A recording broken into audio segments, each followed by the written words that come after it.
Stanley and Joe Rexrode on Nashville's best sports talk. ESPN 102.5 The Game and the Game Nashville app. And welcome into the Tuesday edition of Robby and Rexrode here on ESPN 102.5 The Game, brought to you by Volunteer State Bank. Real people, real solutions right here. Member FDIC, equal housing lender. Robby Stanley alongside Joe Rexrode and Michelle Knezvik here with you on this Tuesday morning in Nashville, Tennessee. Hope everybody's doing well. We'll take your thoughts all show long on our text line, driven by WilsonCountyHyundai.com, 615-737-1025, 615-737-1025. Joe Rexrode, how we doing? We playing headphone musical chairs over there? Saying I don't do it before the show, which I should. And it looks like we have a bunch of one-ear headphones. I think this one may. Yeah, is that the golden pair? We'll get you figured out here in just a second. The golden child of headphones. Well, I think we'll find out here in just a second. Michelle, what's going on? I noticed that Michelle is decked out in just about as blue as it gets today, after the orange attire that she was forced to wear yesterday. But that's not Kentucky. It's not blue. Kentucky blue, but like it's blue. Smurf blue. Yeah. She's really going for it. Here's the thing. It's opening day. Where's your Kentucky blue? I know. I should have worn my Kentucky hoodie today. You know, the orange is really not my color. The hues doesn't look very good. The blue, much better. Much better. Robby, you know us redheads, the blue just looks great. I thought the falls. I thought it looked good. Nice. Yeah. You know. Well, thanks. It's a very welcoming color. Come on over to the other side. Very welcoming. Unfortunately, that's a no. Okay. How about those Memphis Grizzlies? I tell you what, Ja Morant, he's learned how to shoot now, which I think is kind of scary. And he's just a dagger three last night. If he learns how to shoot the three, the Grizz are going to be a lot of fun to watch, because that's been his Achilles heel so far. Is everybody's scared to death he's going to take him to the hole. So they just give him, they're like the Russell Westbrook treatment. They just give him like 15 feet of room to shoot. If he learns how to shoot the three, he is going to be like maybe the best player in the NBA. Like, he's unbelievable. He's 3 for 6 llast night, 33-8. What's he shooting from three this year? I don't know. He's shooting 36-7 this year. Okay. He came into the year 32-2. He's getting up there for a career, so it's an uptick. Yeah, I mean, I don't know. Is he going to be a 40% guy? Probably not. Probably not. But if you can be around there, then you can keep people honest enough. And yeah, he's fun. They're fun. I just saw the Karl Anthony Towns bomb to send it to overtime, but the Grizz won. Grizz get it done. Ja Morant. You talk about like the most electrifying athletes in the state of Tennessee. Obviously, Derrick Henry, I'd put it number one. I still think that people probably don't appreciate Roman Yossi for how good that dude is. But Ja Morant, right there in the discussion. Dude's awesome. Oh, absolutely. In the state, in his league, I mean, that's the only loss that the Warriors have taken this year. Yeah. Is at home to Ja and the Grizzlies. So, yeah, I mean, they've got to find consistency. You know, having Jaren Jackson healthy is huge. But it's just such a tough conference. I just want to point out that I brought up basketball talk. Not either one of you. Good job. I did. I like it. I What do you think about that? We used to kind of, have do a lot of NBA stuff early in the show. Yeah. You want to revisit those days? I'm can. fine with that. So I'm looking at their stats. Yeah, Desmond Bane, 16-3 for them. Interesting. Sure. Yeah.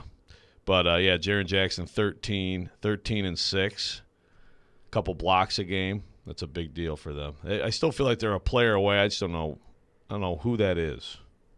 You ready to get after it on the text line? Steven Adams, though. Yeah, what do you got? Text line driven by WilsonCountyHyundai.com. Josh texting in. The Lions released Darren Fells yesterday. Do you think the Titans should claim him off waivers? Just go snatch up as many Detroit Lions as possible. What do you think about that? Yeah, I guess I would say. I mean, I understand like tight ends are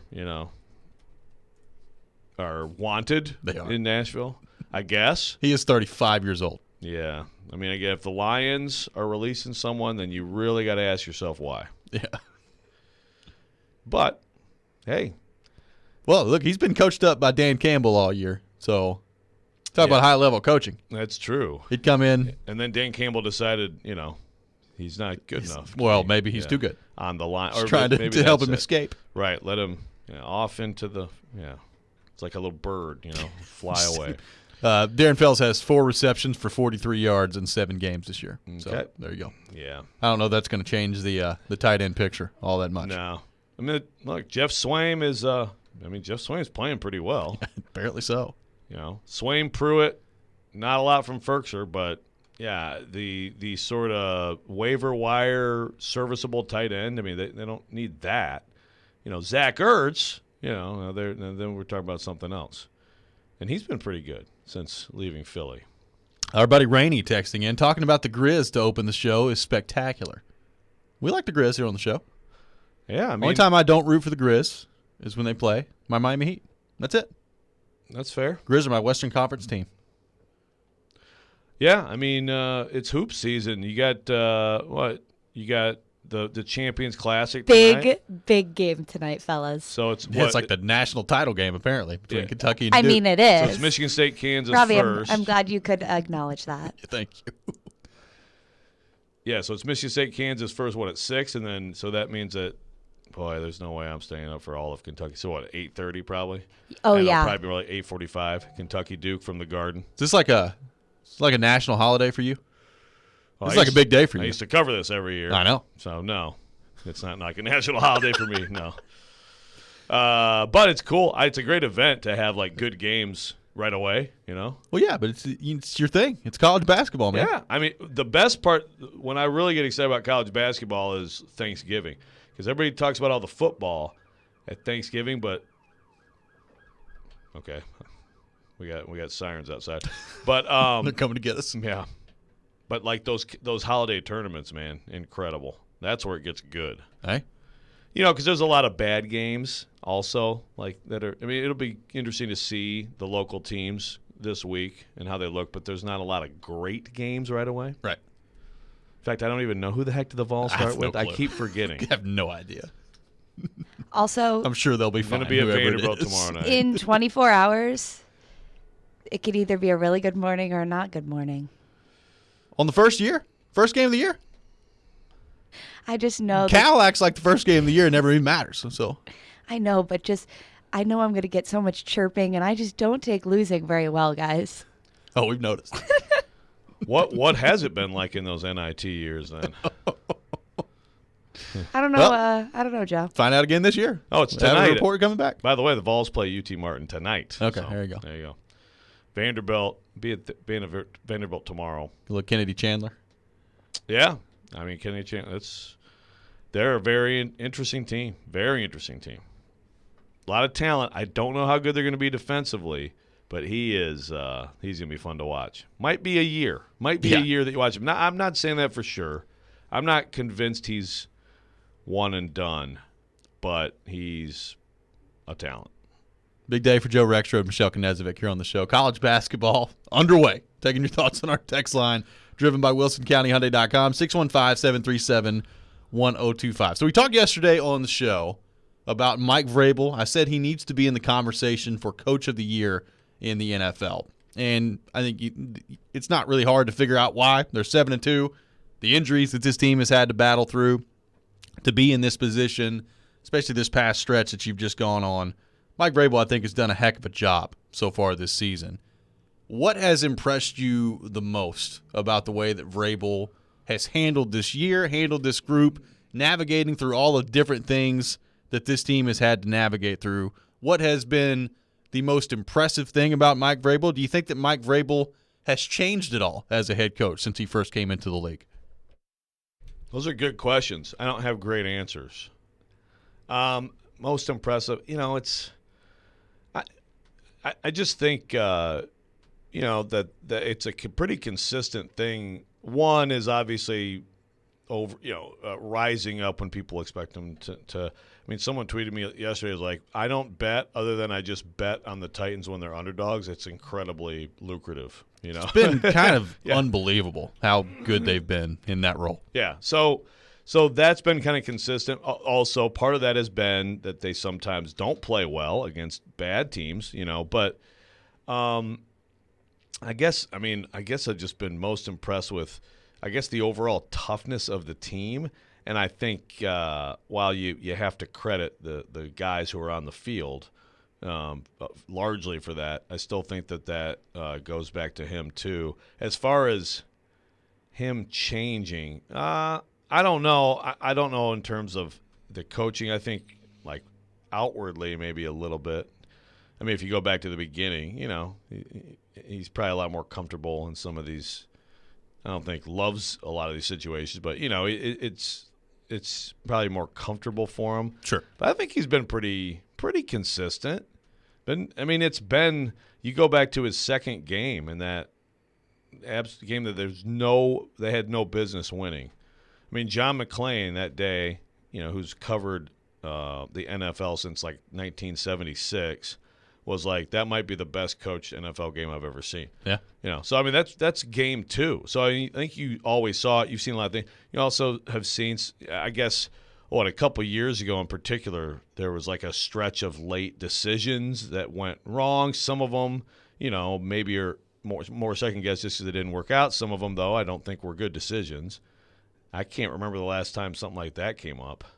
So does that mean he's improving, or he just hasn't had those situations like that? I don't know. I will say, though, it was just last year in the loss to Baltimore. I mean, I think that was before we ever knew what was going to happen. Yep. Trusting the defense over the offense, I think, and being unaggressive was, I think, not a good move and kind of surprising. It's kind of unVrabel-like. Right, Yeah. right. But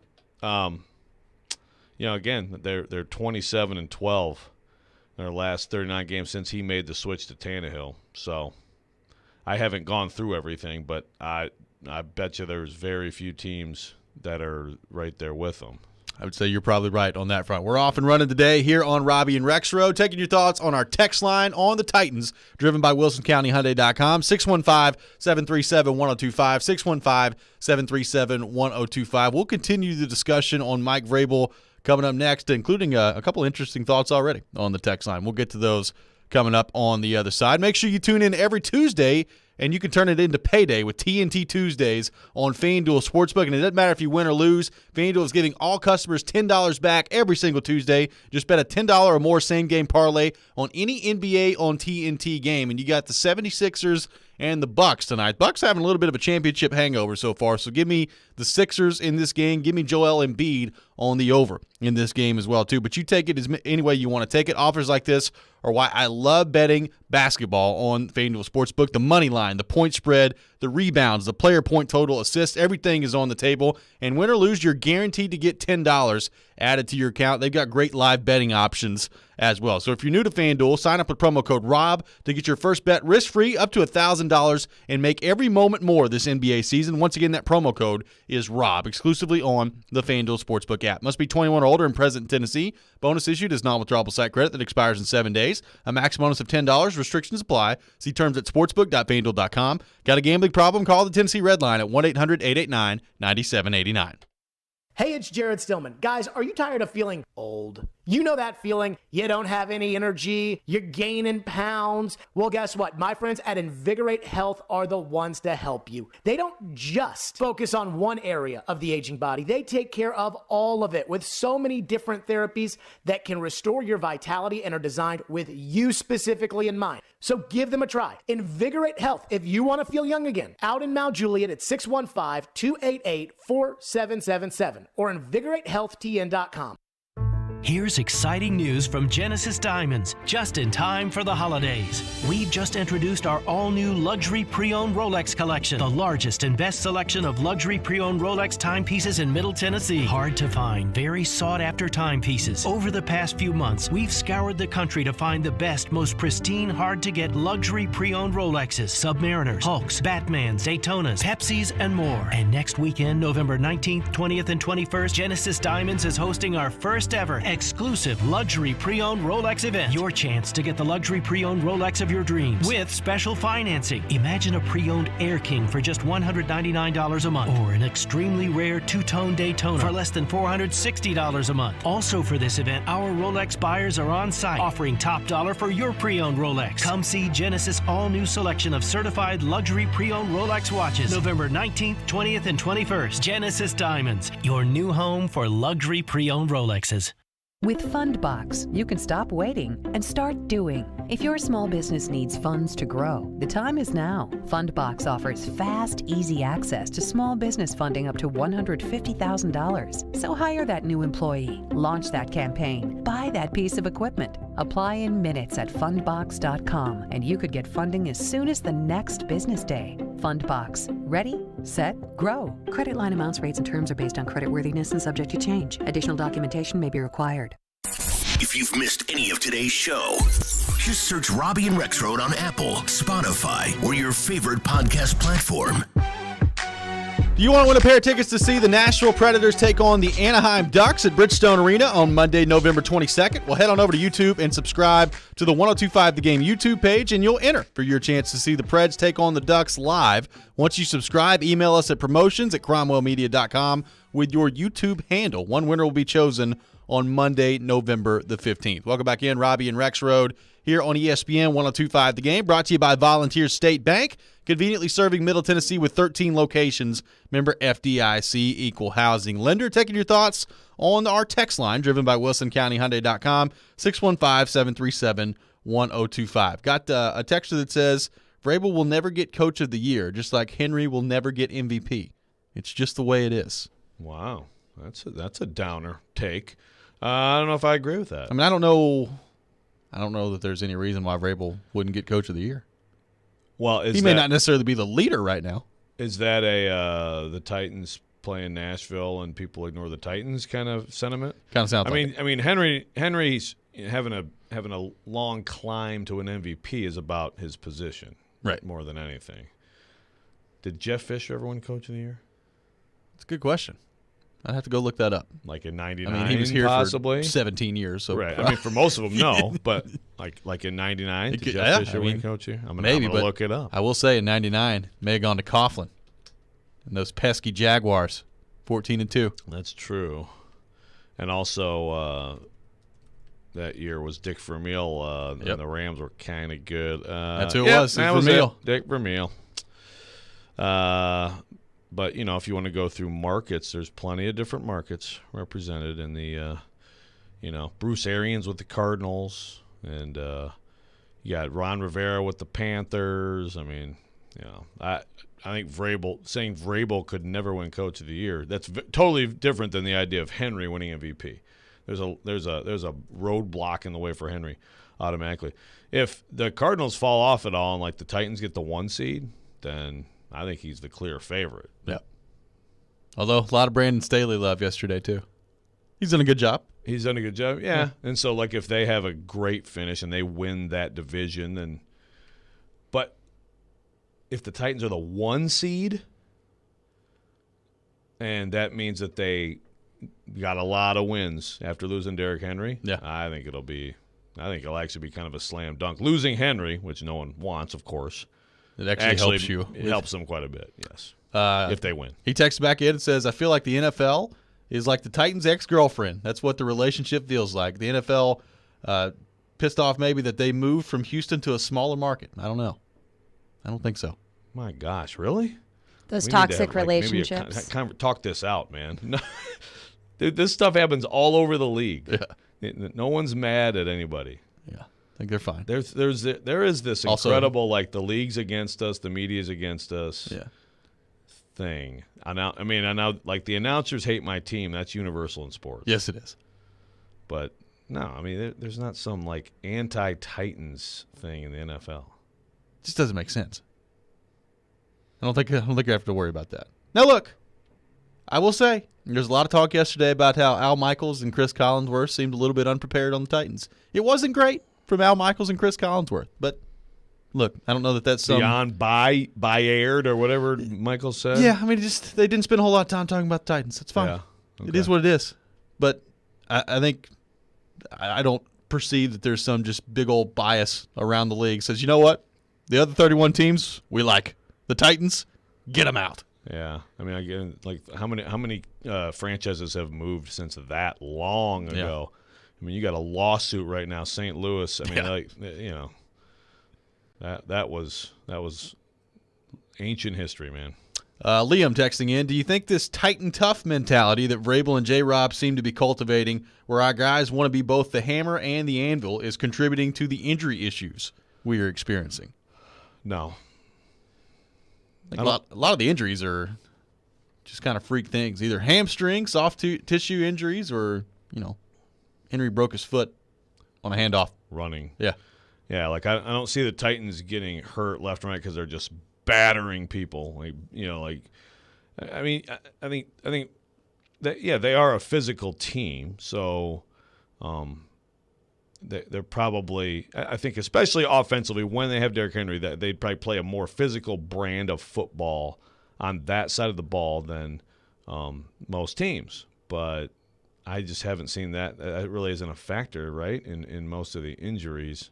And then defensively, I mean, they try to be physical, but, like, is there a team in the NFL who's like, we're going to play a little finesse game and just try to force people out of bounds, I don't think so. Sort of. I mean, it's – yeah, I don't – I think when they talk about toughness, they're really – I think they're more focused on being mentally tough and handling the ups and downs in a game and all that stuff.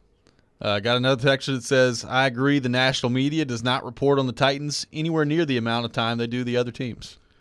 Well, okay – the other teams, like, what other some teams of are we the other talking teams. about? Now, I agree. Like, there are some darlings who are always going to get talked about. Right. Largely, it's market sometimes, but it's also like when Brady goes to the Bucs. Now we talk about the Bucs all the time, so it's also superstars. Right. So yeah, we could talk about the Cowboys too much. That always happens. Look, I mean, the Patriots, the Steelers, but how many? There are so many other fan bases in this league who say exactly what you just said. The Titans have been talked about a pretty good bit this year. They're 7-2. Up until last week, they had one of the leading candidates in the NFL for MVP. They've been on Monday Night Football. They've been on Sunday Night Football. I mean, the Titans have been talked about. I don't understand, like, this mantra from Titans fans the last week of nobody talks about the Titans. They've actually been talked about quite a bit this year. Now, if you don't, a lot of people disrespected and gave them no chance to win the Rams game. Right. But that's not the same thing as nobody's talking about the Titans. Right. Yeah. There's now. I don't.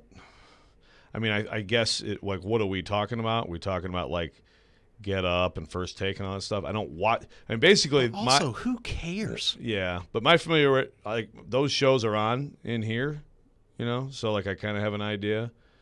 But, it's also, like, so when Odell Beckham thing happens, now that's going to dominate, right? Aaron Rodgers thing happens, that's going to dominate. Yep. So a lot of times it's also storylines that overwhelm something. But, yeah, I don't think it's way out of whack. The Titans get talked about way more than a lot of teams in this league. You got to keep that in mind. Speaking of Aaron Rodgers, I came up with a name for him. So another one? Well, Caroline, her favorite show as a kid was Doc McStuffins. Okay, Anyone familiar? You know Doc McStuffins?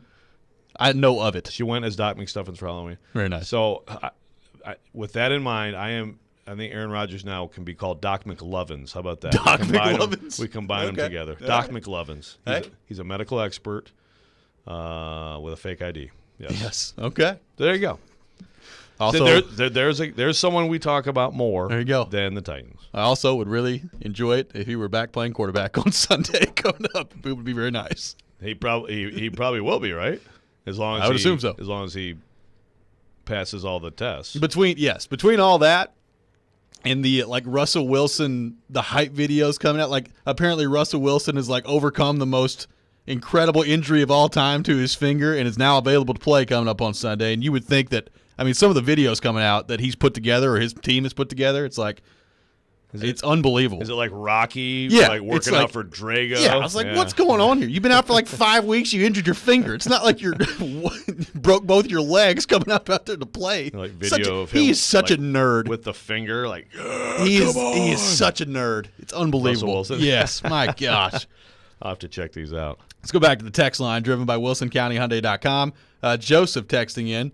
Doesn't matter who wins Coach of the Year or MVP. The Titans Super Bowl. Make your bets now. Us Titans fans prefer the underdog road. Makes the wins much sweeter tasting on Victory Mondays. I think it's a good perspective to have. So it's about the team. That's right.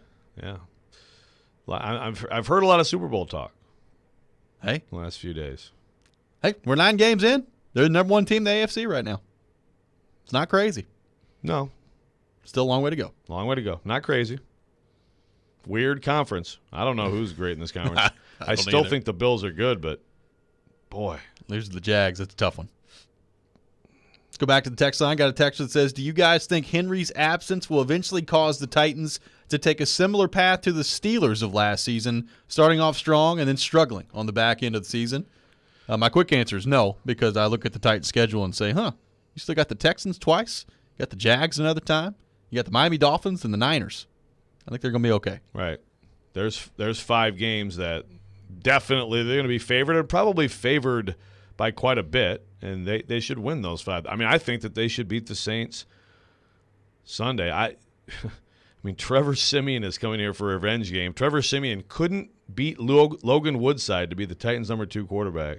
He just threw for like 2. I was watching the second half. He threw for 217 in the second half of the game, and Sean Payton's like, this guy is special. And I'm like, I swear I watched him out here. What? It's such a weird league, man. Look, I think Sean Payton's a really good coach. Well, yes, and I think that, obviously he's got him doing stuff that works for him and working in his system, but it's Trevor Siemian. It is. We'll see. But, I mean, that's a game that I think they should win. And so you got 2. If they win the games they should win and they lose at Pittsburgh and New England, then you're talking about 13-4. That probably gets you the 1 seed. Probably does in this conference. Let's go to our 102.5 The Game phone line, driven by WilsonCountyHyundai.com, and welcome in Gorilla from Houston, who wants to talk Titans. Gorilla, thanks for calling into Robby and Rexrode. What's going on, guys? How y'all doing, man? We're good, man. Good. Hey, Winthrop, man, caught you. I didn't know where you went to checking out the zone. I was like, whoa, here go my guy. You got your listener back, our number 1 fan. I don't think. Check this out. Check this out, guys. It's not, for me, it's not so much that they don't speak on the Titans, because like you guys said, you're spot on.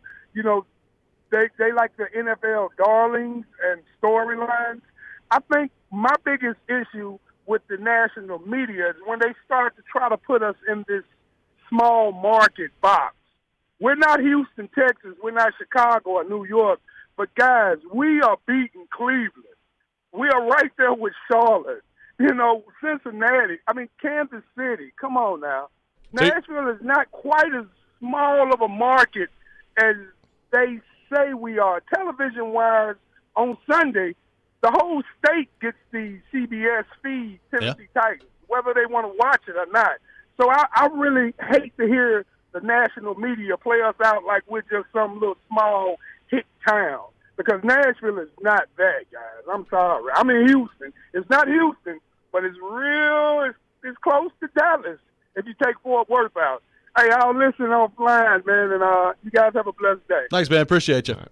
Yeah, well, I hadn't thought of it from that perspective, the market itself. And that, I mean, shoot, that's changed a ton. Changes every day. Well, yeah. What is the number right now? I don't know. What number are we at? It used to be like 93 people a day. It got up over 100 at some point, I think, people moving here a day. I have no clue what it is right now. So how much is that talked about, though?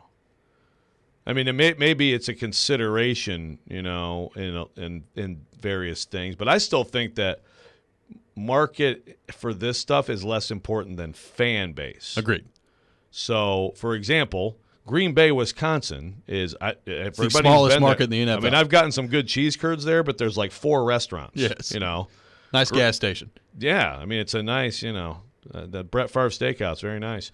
But, I mean, like, that's not a market at all, right? But it's a huge NFL property because and the fan base is massive and it's generational and all that stuff. So I think that's the more important consideration. But I agree. I mean, I definitely agree that the market has grown rapidly and continues to do so. So does that have any impact down there? I still think it's team. Do you have star players? And then it's the fan base that you can't like shortcut the fan base. It's a 23-year fan base. Yeah. So, 10 years from now, you're going to have more like kids who grew up watching the Titans who are now able to like buy tickets. I mean, that's how it works. Well, also, one thing that this team has not had a ton of that the last couple of years has been different is, a part of building a fan base is having players and stars that people connect with, even casual fans connect with, and it helps to have 22 running around out there. I mean, that helps build a fan base. Huge. By the way, did he think one of us was Withrow? Is that what he's saying? I guess so. Withrow, I found you. No, that's not me or you. Somebody called in once asking for Jay Will, Max, and Keyshawn, and I was like, not quite. We'll call him up. Don't worry. We'll get a message to him. See what we can do. We come back, we'll switch gears, get into the Vols. How excited should Tennessee fans be about the job that Josh Heupel has done in year one? We'll get to that coming up next. This is Robby and Rexrode. You're on ESPN 102.5 The Game. Since their doors opened in 1890,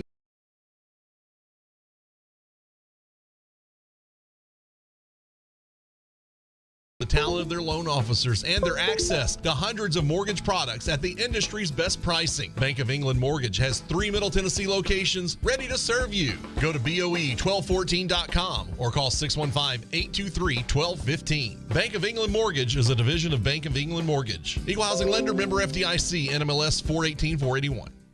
No one outfits golfers better than Edwin Watts Golf Shops. We've been fitting golfers since 1968. Utilizing cutting-edge fitting technology, we'll analyze your swing and our Foresight launch monitors and fit you with the perfect club, pair of shoes, the latest golf apparel, golf balls, bags, and more. So come by today for your complete custom fitting. Edwin Watts Golf Shops, home of the 90-day 100% satisfaction guarantee. Christmas shopping starts now at Electronic Express. Get huge savings on the hottest gifts with up to 50% off in every department. 4K TVs, computers and gaming, smart home, housewares, and more. That's not all. Get up to 50% off all your appliance needs in stock and ready to deliver. Plus, buy now, pay later with up to 36 months free financing. We've got what you need this Christmas at Electronic Express. We make it happen. Harmon Tractor and Equipment is your one-stop tractor and equipment solution and Middle Tennessee's Link Belt and Takeuchi dealer. Whether you're looking to rent or purchase a track loader, mini excavator, large excavators for your job site, or something in between, Harmon has what you're looking for. This Friday from 10 a.m. to 2 p.m. will be Harmon's official grand opening celebration at 3570 Dickerson Pike. RSVP at ptesales@harmoncorp.com. Visit harmontractor.com or call 615-865-7800. Your Middle Tennessee Link Belt and Takeuchi dealer, providing totally outrageous customer service. Houston Clinic Orthopedics is conveniently located where you live and work. With over 10 locations in Nashville and surrounding communities, Houston physicians specialize in spine, joint replacement, knee, hip, upper extremity, as well as many other orthopedic conditions. At Houston Clinic Orthopedics, they are strictly adhering to all CDC guidelines for both their patients and staff safety. To experience world-class orthopedic care and to see a list of all Houston physicians and specialties, visit their website at tn.houston.com and book your appointment online today. Hey, this is Jared, the owner of MTGRT.com. If your mortgage rate is not in the twos, then you need to call me now. We are locking in clients in the twos with no closing costs. That's right, you heard it right. Locking in clients in the twos with no closing costs. Text me on my personal cell at 615-969-2257 or fill out a few pieces of information on our website, MTGRT.com. MTGRT.com is the proud sponsor of Paul Feinbaum, heard on 102.5 The Game and ESPN 94.9. Here they come, turn 4. Hey, it's Chase McCabe. Every Saturday morning at 9, we hit the big topics. The Ally 400, Kyle Busch, frustrated, Big Machine Music City Grand Prix, and talk to the big names. I'll go ahead and blame you. Oh, I think it's big. Could go a lot of different directions right now. I was so impressed. How cool that's going to be. It's Chasing Checkers, Saturday morning at 9 on ESPN 102.5 The Game and wherever you get your podcast. Hey, it's ESPN NFL analyst Tim Hasselbeck on Nashville's best sports talk, ESPN 102.5 The Game. Huge week right here. Great opponent in Georgia. Excited to get going this week with these guys defensively. Georgia's playing as well as anybody in the country. Personnel's really strong. All three levels of the defense and offensively, playing really efficient football. Quarterbacks making plays, and the play-action pass guy do a great job having your eyes on your key. And they're extremely physical up front and can run the football. So huge test for us, one that we're really excited about. What's the temptation like to get outside of the box to do something different this game versus just doing what you guys have done all year schematically? We change every week, based on what you see from the other side of the ball, personnel matchups, put your kids in the best position, you prepare in a great way, have a great week of practice and finish it the right way, and then go let it go play on Saturday. You play every game 10 times, it unfolds differently every single time. So prepare in a great way and then react to how it's different. And, I thought last week there's some things in our game plan that were different, and our kids adjusted extremely well in all three phases of the game. There's lots of things that we can do better from last week too, but Georgia's a great opponent. Our guys are going to be ready to go compete for 60 minutes. I have no question about that with this group. I love competing with this team. That was Josh Heupel with a nice appearance by our good friend Adam Sparks in there too. Countryer than a hip possum, baby. I think my favorite word that Sparks says is when he says like white or something like that. White. Guy's the best. My favorite is when he says Heupel. Josh Heupel. We love Adam Sparks so much here on the show. We do, even though he doesn't like anything white and creamy, which is very weird. Even ranch. Yeah, nothing. Mashed potatoes? You know what? That's an interesting that question. That would be a sin. Yeah, I don't think that would count. It's like any sauces, sour cream, ranch, milk. He eats cereal without milk. He eats dry cereal because he doesn't like anything white and creamy. What a weird thing to like across the board not like. I find new uses for ranch on like a weekly basis. Yeah, like I've gotten to the point now where like I can't even eat pizza without it. I'm just like, here it is. Give me some ranch. Really? Just dip it in the ranch? Yeah, man, it's great. Yeah. Give it a shot. Yeah. I'm kind of down on ranch. Really? Yeah. My kids, like, we buy that by the vat. Oh, yeah. They're the same. Like, they love it. I don't know. I'm kind of. Love there's ranch. some things where it works well, but I'm not like a ranch on everything type person. But I would definitely prefer ranch to, like, the tomato-based stuff if you get like breadsticks or something like that. Oh, yeah. Tennessee, a 20.5-point dog coming up on Saturday against Georgia, which actually, like, comparatively speaking, the lines for Georgia this year, it's pretty good for the Vols. That's a respectable line for a Georgia opponent right now. And it is. Obviously a big win against Kentucky. We talked about that a little bit yesterday. Vols 5-4. Got Georgia left on the schedule, South Alabama, and then Vanderbilt. So I think it's pretty obvious. The most likely route for this Vols team is now going to be 7-5 with that win against Kentucky last Saturday. My question for you, Joe Rexrode, is based on the expectation of this team coming into the season, where they are and kind of still are from a recruiting standpoint, how excited should Tennessee fans be by what they've seen from Josh Heupel in year one with potentially a 7-5? Look, we'll see what happens on Saturday and if they can give Georgia a game, but the most likely route 7-5. How excited should Tennessee fans be from what they've seen from Josh Heupel thus far? Well, I think they should be really excited if that's what this season comes to. If this season finishes with a win at Kentucky, like a competitive game against Georgia, I mean, I can't quite get myself to the upset scenario here. I can't get tough there. I think Georgia is just flat out the best team in college football. But a competitive game, a game where you still make some plays offensively and you hang in there and then you go win the last two, which I think they will, that's a really good first year. They should be super excited about the offense. And really, it's just the way the team has played. I think you should be excited. I mean, I think the reason that you would be cautious with your excitement is what we talked about a lot last week, and that's recruiting. It's got to get better, and I understand that a lot of things can change now with the transfer portal, and I have no doubt that Tennessee is going to hit that hard, and you land 3, 4, 5 key guys that can brighten your outlook for next year. But you still have to have the foundation. You have to have guys in your program over 4 or 5 years, good players who can play and win in this league. So that's the hesitation right now. But as far as the stuff you've seen on the field, I don't know how you could not be quite excited about that.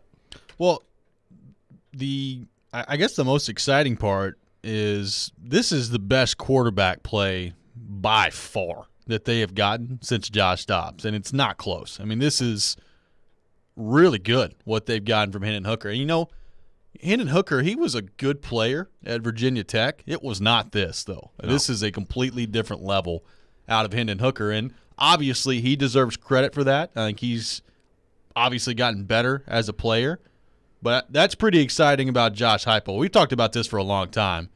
The biggest way and the best way to get your program out of years and years of ineptitude, go find you a quarterback that can play. And look, I still don't know that Hendon Hooker is, like some Heisman candidate next year if he comes back or anything like that. He could be. I don't know.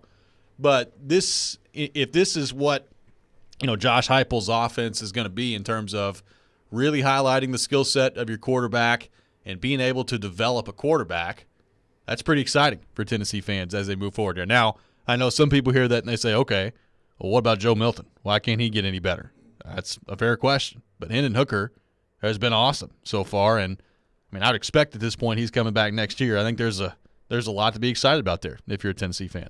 Yeah. No, and I would – look, Josh Dobbs was great. I think Josh Dobbs, frankly, carried Butch Jones' tenure to a higher place than it would have been otherwise. Yep. I think I could make the case that Hendon Hooker this year is performing better than Josh Dobbs did. Yeah. Now, Josh Dobbs did it over a longer period of time, and he was – Josh Dobbs was – like a leader and such an incredible rep of the program and all those things. And it is, I think, different, by the way. This is when you have a recruit who comes in, I think that there's a different connection with fans even a little bit compared to someone who comes in off the portal, even though that's just so much more prevalent in the sport. But the Milton stuff is I get it. I get why people are like, so every week they watch Hendon Hooker play and like, how was he not the starter? But we've talked about this. I think one thing it tells you is Joe Milton has a world of talent. Clearly he played the best of the quarterbacks in camp. What you have to go with the information that's in front of you. And this is where game day sometimes just doesn't match up with the daily practice, But Hendon Hooker has played an incredibly high level, and you're right. He was good at Virginia Tech. He is much better than that now. How could that not be some reflection on Heupel and Golish and all those guys? Well, and now the question, and I think the next step if you're a Tennessee fan and trying to project what this means for Josh Heupel is, all right, you've come in. A lot of these guys are guys that you inherited on the roster. What does this mean as you start to build your program? Can you recruit to a level where you bring in better talent and you can maximize that talent in this offensive system? That's going to be the next step for Josh Heupel, and it remains to be seen whether or not he can do that. But on the field, there are a lot of things I think to be really excited about this year if you're a Tennessee fan. And with that in mind, we'll take your thoughts on our text line, driven by WilsonCountyHyundai.com, 615-737-1025. How excited should Tennessee fans be by what they've seen from Josh Heupel thus far? We'll continue that discussion next. This is Robby and Rexrode here on ESPN 1025 The Game. From the Fox 17 News Code Red Weather Center. I'm Fox 17 News Code Red meteorologist Dan Guthrie. Another warm day on the way. Highs will top out in the upper 60s and lower 70s. We'll do it again on Wednesday, and then storms and cooler air return by Thursday. This weather report brought to you by Hiller Plumbing, Heating, Cooling, and Electrical. Call the Happy Face Truck today. Closer, bolder, golden. Nashville SC Stadium is arriving in 2022, and season tickets are on sale now. With just 150 feet between the pitch and the last row, you'll be right there in the action no matter where you sit. If you thought soccer in Nashville was a party already, you ain't seen nothing yet. So come on in, grab a seat, and stay a while as we open a new era of Nashville sports. For more information on season tickets at the new Nashville SC Stadium, visit NashvilleSC.com/22. Ticks. Hey, it's Jared from my friends at Hiller. You've noticed all the inventory shortages and empty shelves everywhere. Now there are serious shortages on equipment and products for your home. HVAC systems, tankless water heaters, and generators are going to be extremely limited in 2022. If you need a replacement, call our friends at Hiller today. Don't wait until you are out of options. Hiller has special financing available. Buy now and pay nothing until next year. Hiller's work is backed by the Happy You'll Be or Services Free guarantee. Learn more at happyhiller.com.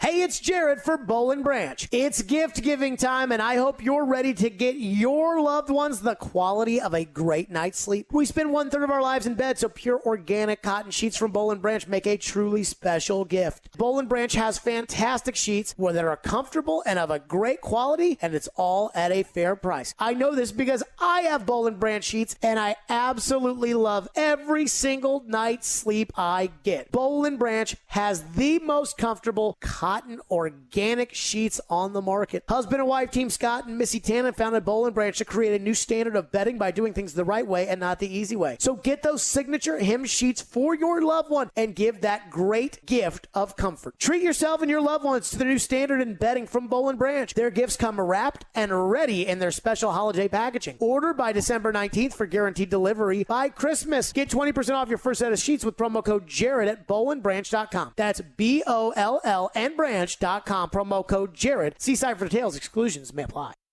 Christmas shopping starts now at Electronic Express. Get huge savings on the hottest gifts with up to 50% off in every department. 4K TVs, computers and gaming, smart home, housewares, and more. That's not all. Get up to 50% off all your appliance needs in stock and ready to deliver. Plus, buy now, pay later with up to 36 months free financing. We've got what you need this Christmas at Electronic Express. We make it happen. At Shell, we know from the time you get up to the time you wrap up, good night, there's a lot of meetups, eat-ups, and hurry-ups. So come to Shell and get 3 things done at once. Fill up with Shell V-Power Nitro Plus to help keep your engine running like new. Save up with the Fuel Rewards program and never pay full price for gas again. And snack up with in-store rewards to save even more at the pump.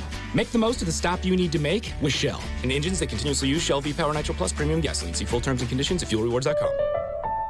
Darren McFarland. That should get you in the mood for a game tonight. Willie Donick. I think between 5.5 and 6 is probably in the ballpark. Chase McCabe. Typically, I like to take the most difficult task and do it first. Darren, Donick, and Chase have you covered weekdays from 10 to 2. Presented by Curacion CBD on Nashville's best sports talk. ESPN 102.5 The Game and the Game Nashville app. This is Robby and Rexrode on ESPN 102.5 The Game. Welcome back in, Robby and Rexrode here on ESPN 102.5 The Game. Streaming live on Twitch, on Twitter, and on YouTube today and every day. Our video streaming brought to you by the law offices of Amanda Gentry. Robby and Rexrode brought to you by Volunteer State Bank, now with 2 locations in Murfreesboro. Visit their brand new Murfreesboro location at 2019 Memorial Boulevard. Member FDIC, equal housing lender. Robby Stanley, Joe Rexrode, Michelle Knezovic here with you on this Tuesday morning in Nashville, Tennessee. By the way, before we go any further, happy 2nd anniversary to my wife, Heather. Today's a good day. 2 years, we made it. So passing that along. Good job. Yeah. I think this should be an hourly reminder. Happy anniversary. Woo! Thank you. Happy anniversary, Heather. Yeah, it doesn't. Yeah. Basically just an award for putting up with me for 2 years. It's hard to do. Bless her soul. Sainthood. Yeah, pretty much. What's the plan for the anniversary? We're going to one of our favorite establishments tonight. Okay. Looking forward to that. Okay. One of, actually, basically her favorite establishments, but I'm cool with it. So it'll be good. Nice. Nice dinner. There you go. So it'll be good stuff. Taking your thoughts on the Vols on our text line, driven by WilsonCountyHyundai.com, 615-737-1025, 615-737-1025. John from Nashville texting in, where is the acknowledgement that both of y'all were wrong about Heupel? Both of you were planning his firing already when he was hired without even giving him a chance. He may get boat raced on Saturday, but the future is bright in Knoxville. Yeah, see, I just, you can say whatever you want, but I just would hold off.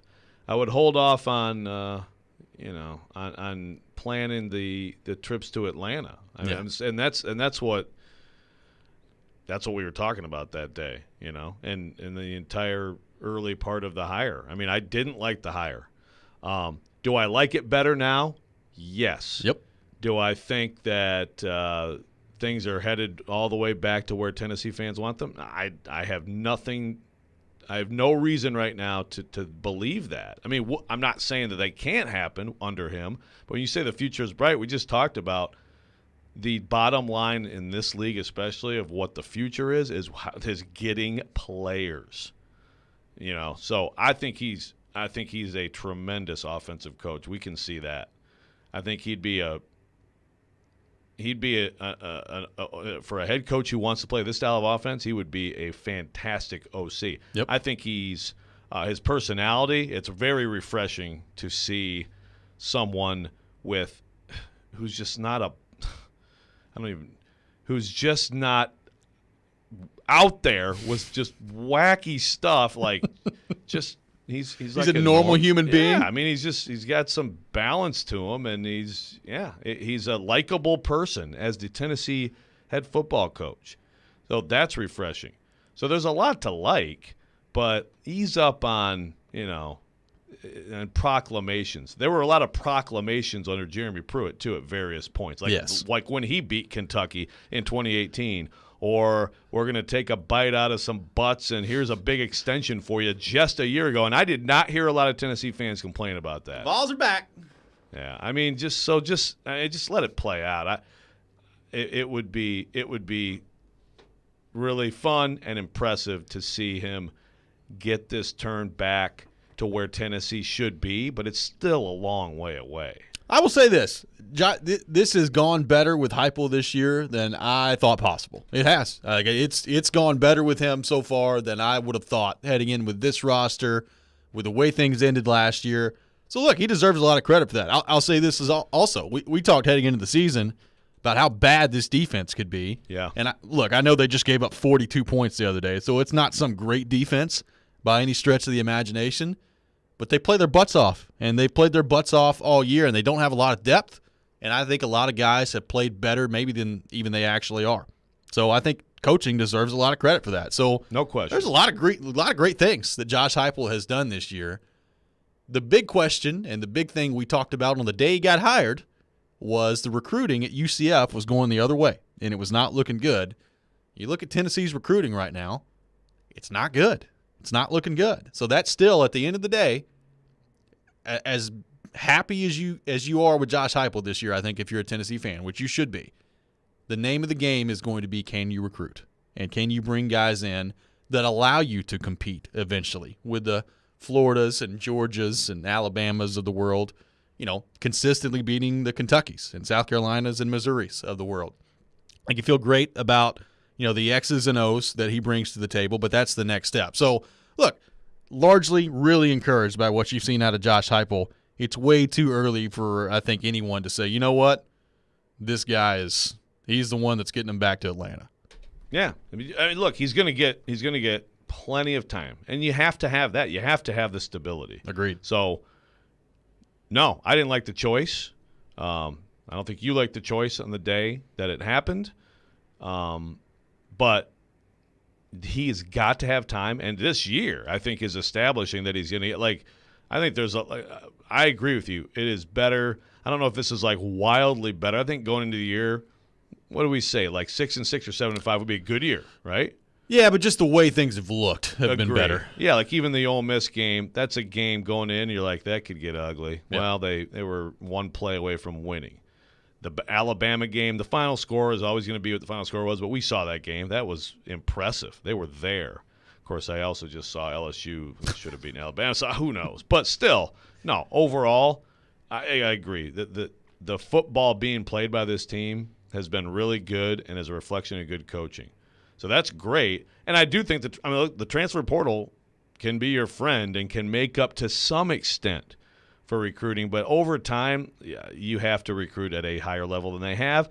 Now, I know some Tennessee fans, and I know some people have reported, that other coaches are making a huge deal of the NCAA stuff. I don't doubt that that's a factor, but I wouldn't overrate that.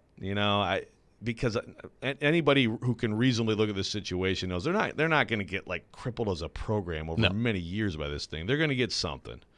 But they just took the decision made the decision to not give themselves a bowl ban, I mean, I think maybe they'll pay for that, but I think that kind of tells you about where this is. It's not going to end up being some huge sanction that should deter anyone from wanting to play for Tennessee if they want to play for Tennessee. Scott in Hopkinsville texting in, Vols fans should be cautiously optimistic. We've had coaches in the past that had a pretty good year, followed by a stinker. This coming from Scott in Hopkinsville. Well, look, I mean, Butch had good years. Yep. Pruitt had the year where it looked awful early, and then they went on that run. And Butch and Pruitt had some terrific classes by the rankings. Maybe the actual classes didn't turn out as well as they were ranked, but still, they recruited at the level you need to recruit at in general, to compete in this league. I mean, you can't be in the 30s nationally. It just over time, if you're in the 30s nationally, then I think that you're fighting to be 6-6, 7-5 as your standard level. Josh from Dixon texting in, how many more years is Hooker available to play college football? I think he's got one left after this. Is that all, or does he have another one? I know Milton had 2 more after this. I think you're right. It is just the 1 year left. Yeah. So, and look. He's got 1,800, almost 1,900 yards, 21 touchdowns, 2 picks. Yeah, 21-2. That's a decent ratio. Yeah, he's got 1 more year. And you look at his career. I mean, he played 2 years at Virginia Tech. Again, he was a good player. What he's done this year, you have to give him credit for it, of course. Sure. But, man, I think you also have to look at this offense. I mean, every single game, they scheme up big plays. And they scheme guys, like, incredibly wide open a lot, And the tempo's part of that, too. I mean, the whole thing together it's very impressive. I got a texture that says, hopefully with the improvement on the field for the Vols, maybe some of those kids will see that they can, in fact, win there and will spark more interest in their recruitment. Well, that's the thing. This season should be helping them. Yep. This season should absolutely help them in recruiting. And we're still more than a month away from the early signing period, so a lot can happen. They are in on some big-time guys. So, I mean, if they can land some of these guys, then there you go. You don't have to have a commitment right now. There's some guys who are going down to the end. But, yeah, I think that this season should totally be helping them. How could people, like, if you're an offensive skill guy, you watching this team play, and then all the other things about Tennessee that are built in that are advantages, I don't know how you wouldn't be interested. Well, and then the other part is, recruiting. The first step is locking down your own state, right? And then, Walter Nolan the other day, the number 1 defensive recruit in America, commits to A&M and not the Vols. I mean, he's from here. So that's a tough one.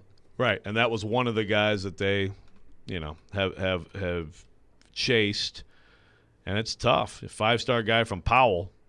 But that's also, like with guys like that, and even like the Twins who pick Kentucky, you do when you come in late and other coaching staffs have been recruiting those guys for years.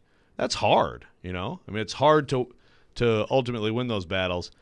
But there's also a middle ground because, like Ari Wasserman covers recruiting for us at The Athletic, and he was like, they're in battles right now with some like group of 5 teams for some guys. And, there's a middle ground between, like, the 5-star that everybody wants, like, more like the high 3, low 4 that Tennessee should be able to get. That right now, they're not getting enough of them. Well, the other exciting part, I think if you're a Vols fan for just this offense, I mean, look at their receivers. Hyatt. Tillman's come out of nowhere this year. You've still got, Jimmy Holiday, Jimmy Callaway out there that have not really been much factors this year. This receiving core, even next year, should be very, very good and very, very loaded. Yeah. And, again, that's a position you should be able to recruit. Well, I mean, the running backs are really good. If they can stay healthy and get more depth up front, then they could be feared on offense. Coming up next, we'll get back into the Titans. Break down Jeffrey Simmons' performance on Sunday against the Rams.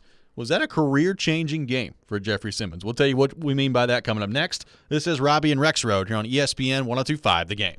The voice of reason. Now, you may say, well, a quarterback is more important than a running back. That's fine. You can say whatever you want. The voice of the fan. Even if we have to develop him while he's playing, I just want a boring first-round pick. The voice of Nashville sports is your home of Nashville's best sports talk. ESPN 102.5 The Game and the Game Nashville app. ElectronicExpress.com. We make it happen. These are battles, these are grinds. We don't panic, we don't freak out. That's how we're built. 1, 2, 3, 9. This is the drive to the playoffs. Brought to you by Coleman Tractor on Nashville's best sports talk. ESPN 102.5 The Game and the Game Nashville app.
Celebrate Thanksgiving with Social Furniture and save up to 70% off all furniture. They have sofas, sectionals with chase lounge, and recliners that are all push-button electric and wall away. They have all colors to choose from for your comfort watching any hockey game. All of them are plus leather, microfiber, and Chanel's. They have same-day delivery with no down payments and no interest. Forget the big box store. Support local. Support social. Social Furniture is a proud supporter of your Nashville Predators.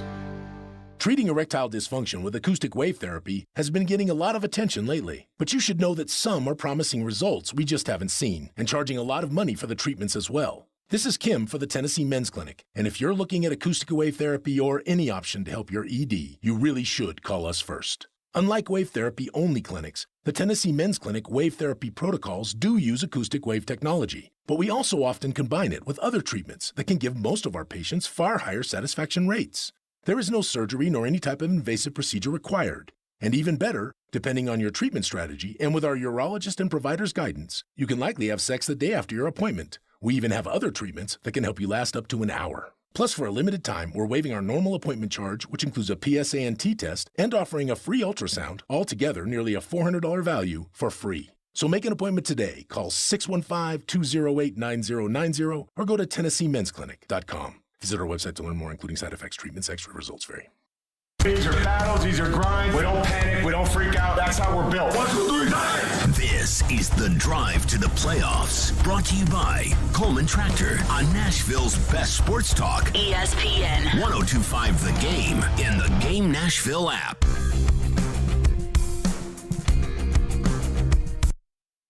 Here's exciting news from Genesis Diamonds, just in time for the holidays. We've just introduced our all-new luxury pre-owned Rolex collection, the largest and best selection of luxury pre-owned Rolex timepieces in Middle Tennessee. Hard to find, very sought-after timepieces. Over the past few months, we've scoured the country to find the best, most pristine, hard-to-get luxury pre-owned Rolexes, Submariners, Hulks, Batmans, Daytonas, Pepsis, and more. And next weekend, November 19th, 20th, and 21st, Genesis Diamonds is hosting our first ever exclusive luxury pre-owned Rolex event. Your chance to get the luxury pre-owned Rolex of your dreams with special financing. Imagine a pre-owned Air King for just $199 a month, or an extremely rare two-tone Daytona for less than $460 a month. Also for this event, our Rolex buyers are on site, offering top dollar for your pre-owned Rolex. Come see Genesis' all-new selection of certified luxury pre-owned Rolex watches, November 19th, 20th, and 21st. Genesis Diamonds, your new home for luxury pre-owned Rolexes.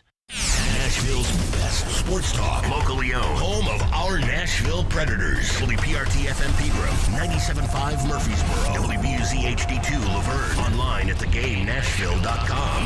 We are ESPN 102.5 The Game. It's Robby and Rexrode with Robby Stanley and Joe Rexrode on Nashville's best sports talk. ESPN 102.5 The Game and the Game Nashville app.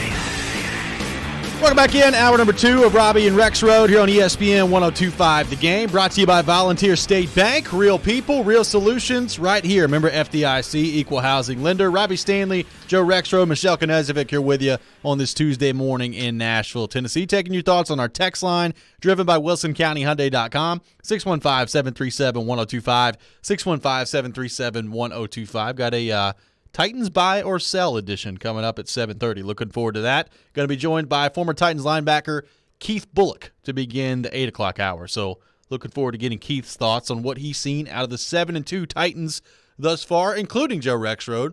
His thoughts on Jeffrey Simmons, who was fantastic in this game on Sunday night against L.A. Finishes with 3 sacks. Obviously, in addition to that, had the play that was not a sack that generates pressure on Matthew Stafford. He throws the pick, and the Titans end up scoring a touchdown on the next play. Totally changed the landscape of that game. And we've talked a lot about Jeffrey Simmons. He's been a really good player ever since he came into the league. But there's also been some talk of, all right, when is Jeffrey Simmons going to take that next step into becoming a dominant player on a week-in and week-out basis? We talked about, there's a general manager on the list that Jeremy Fowler put out over the summer that said that Jeffrey Simmons was the closest thing in the league to Aaron Donald. Now, that's a heck of a bar to establish for someone, but that was an Aaron Donald-like game that Jeffrey Simmons had on Sunday. Look, I think it's, quite frankly, a little ridiculous to expect Jeffrey Simmons to play that way on a week-in and week-out basis, but that was a glimpse of how dominant he can be. My question for you is, did the way that Jeffrey Simmons played on Sunday maybe change what the expectation for him is as they move forward here? Maybe around the league. I mean, I think it obviously brought maybe a lot of awareness to Jeffrey Simmons for people who don't watch this team normally. So it's probably going to increase the discussion about him. I don't know about internally. I will quote my favorite source of information, Pro Football Focus. Oh, yes.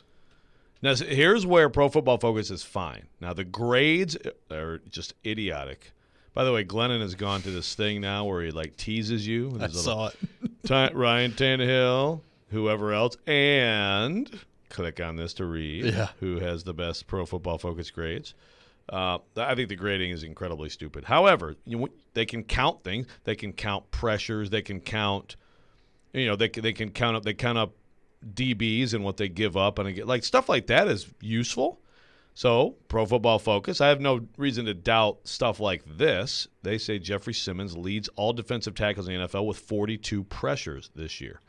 Aaron Donald is second with 41. Aaron Donald, and this matches up with what we think of Aaron Donald, so it kind of shows you that here's where Pro Football Focus can be useful. Aaron Donald has been the league leader in that for 5 straight seasons.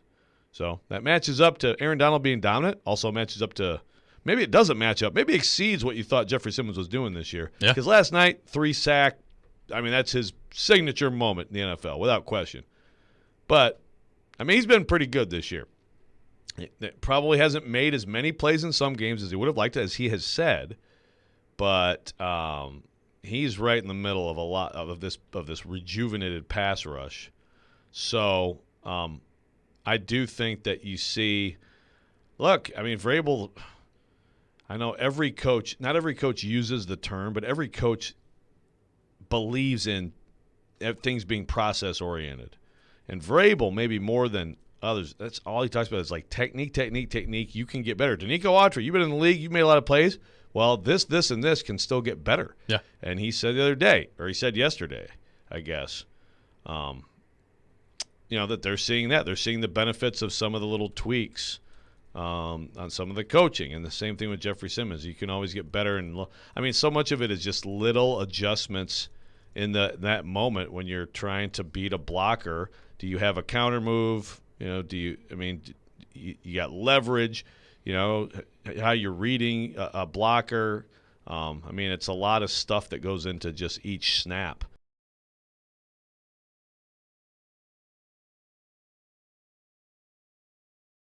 He's been a very good physical player, but some of the agility, I thought, on those plays was eye-opening. Well, I said coming into the year, the next step that I wanted to see from Jeffrey Simmons was in the pass rush and being able to generate more pressure on the quarterback, bringing that sack total up. I realize the sack total isn't everything, but, here we are. We're 9 games into the year. He's already got a career high in sacks. He had 2 in his rookie year. He had 3 last year.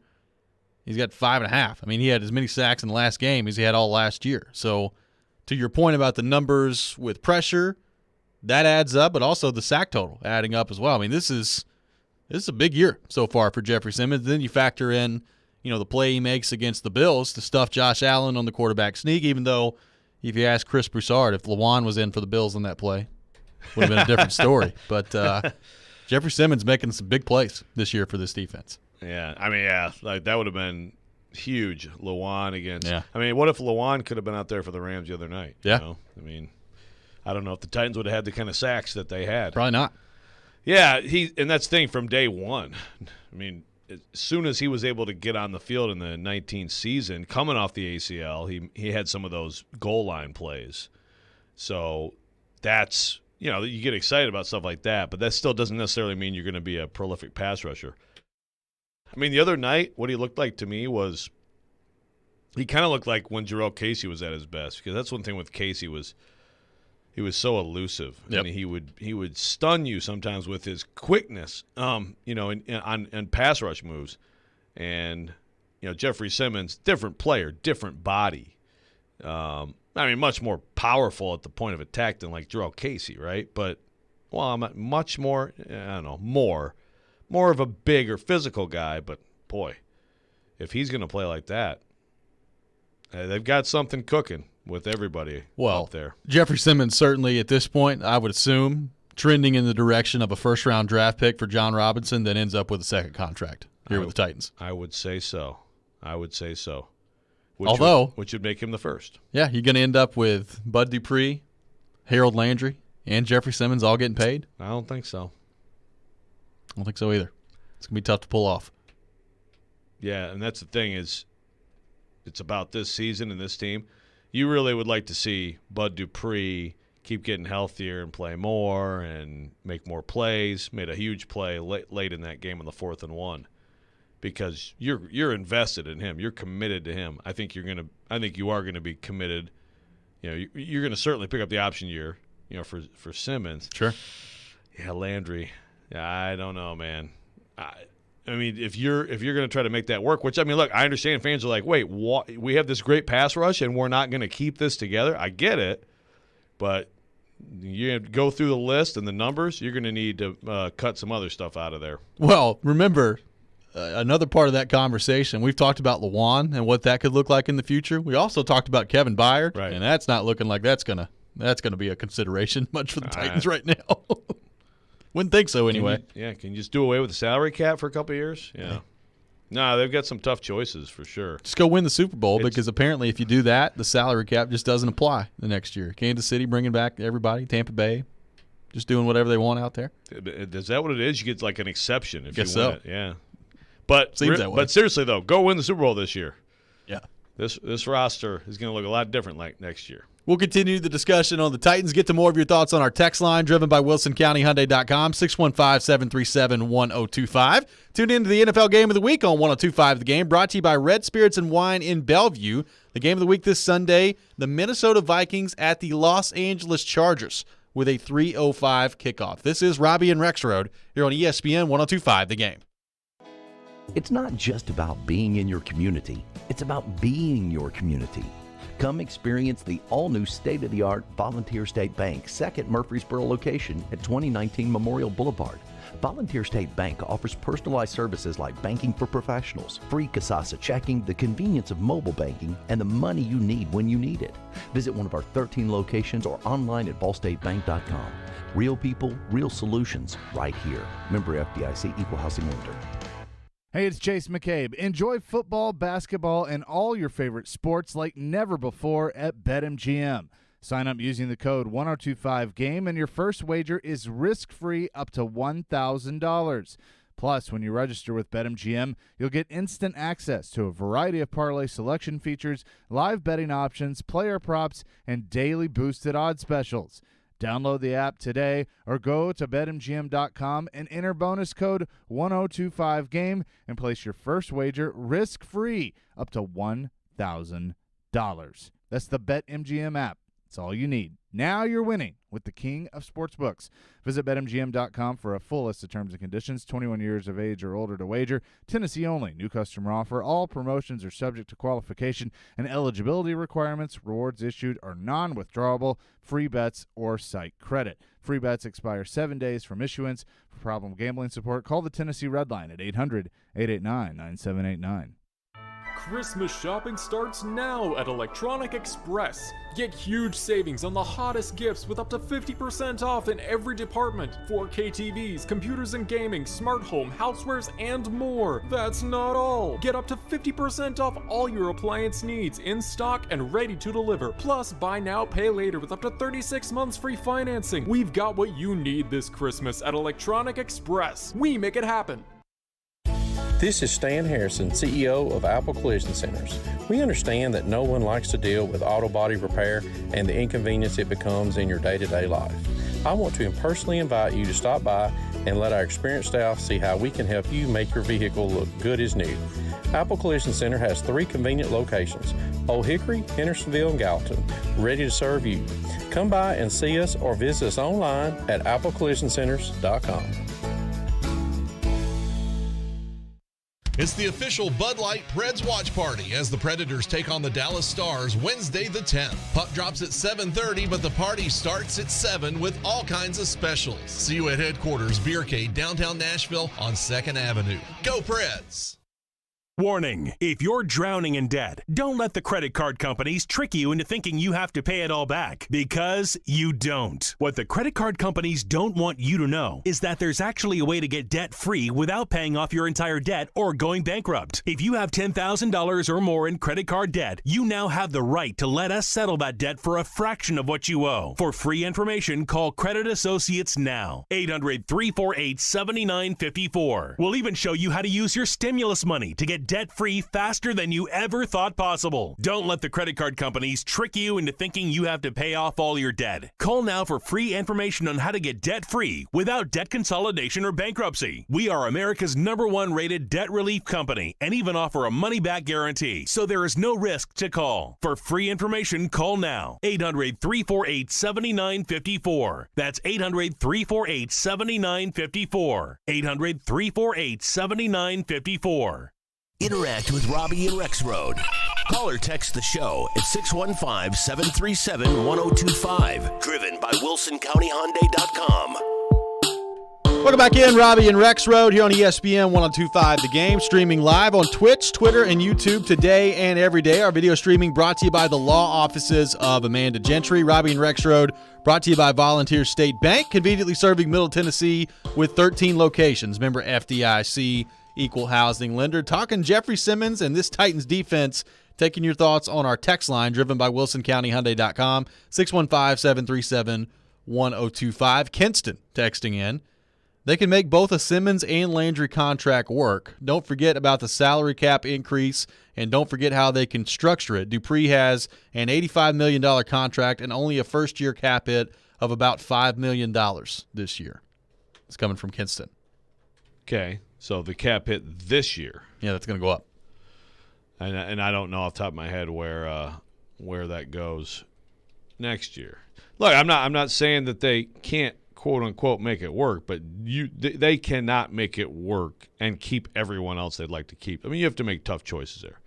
I mean, Kenson, look through the list. I am not awesome at math, but I can figure out looking at this that there's going to have to be some tough choices if they want to try to give Harold Landry the deal that he is on his way toward earning, which is now granted. Now there's also the tagging him scenario, which is certainly possible and could make for next year another good pass rush. Yeah, and that's certainly on the table. But that's also a pretty big number.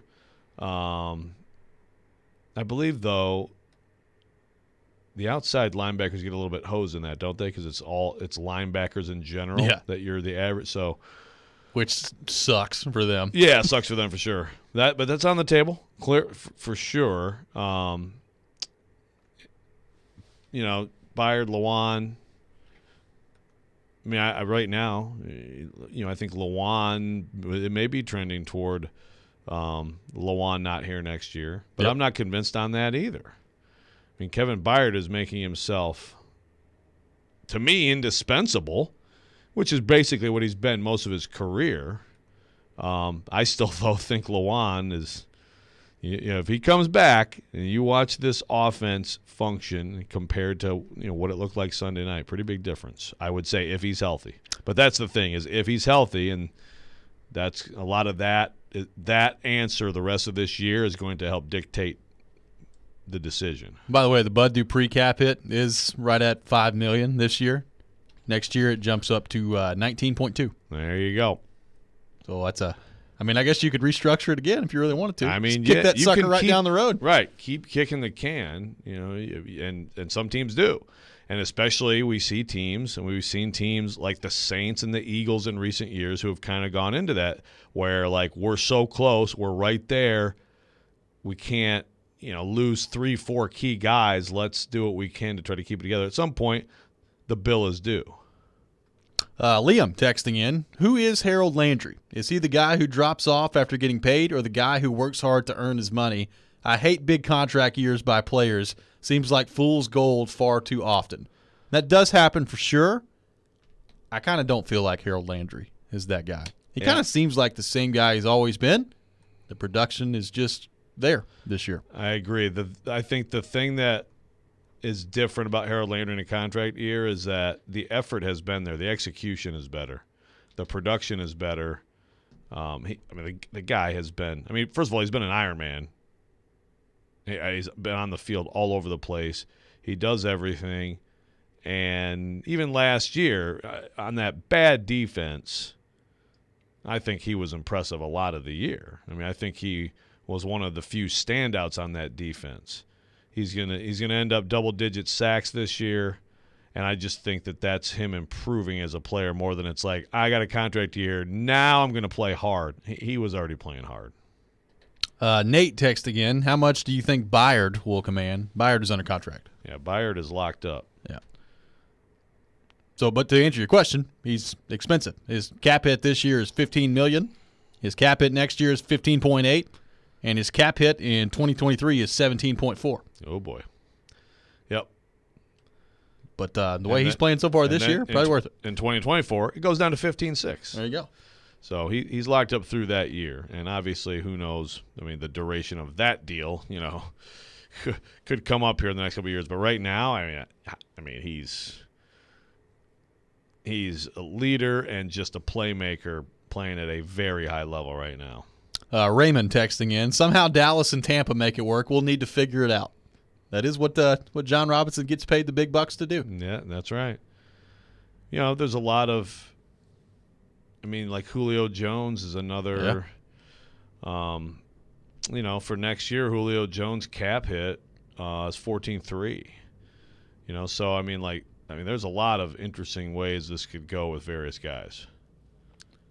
I got a text that says, what is your way too early to tell guess of life after Tannehill? Just guessing that he's not going to pull a Tom Brady and be here at 46 years old.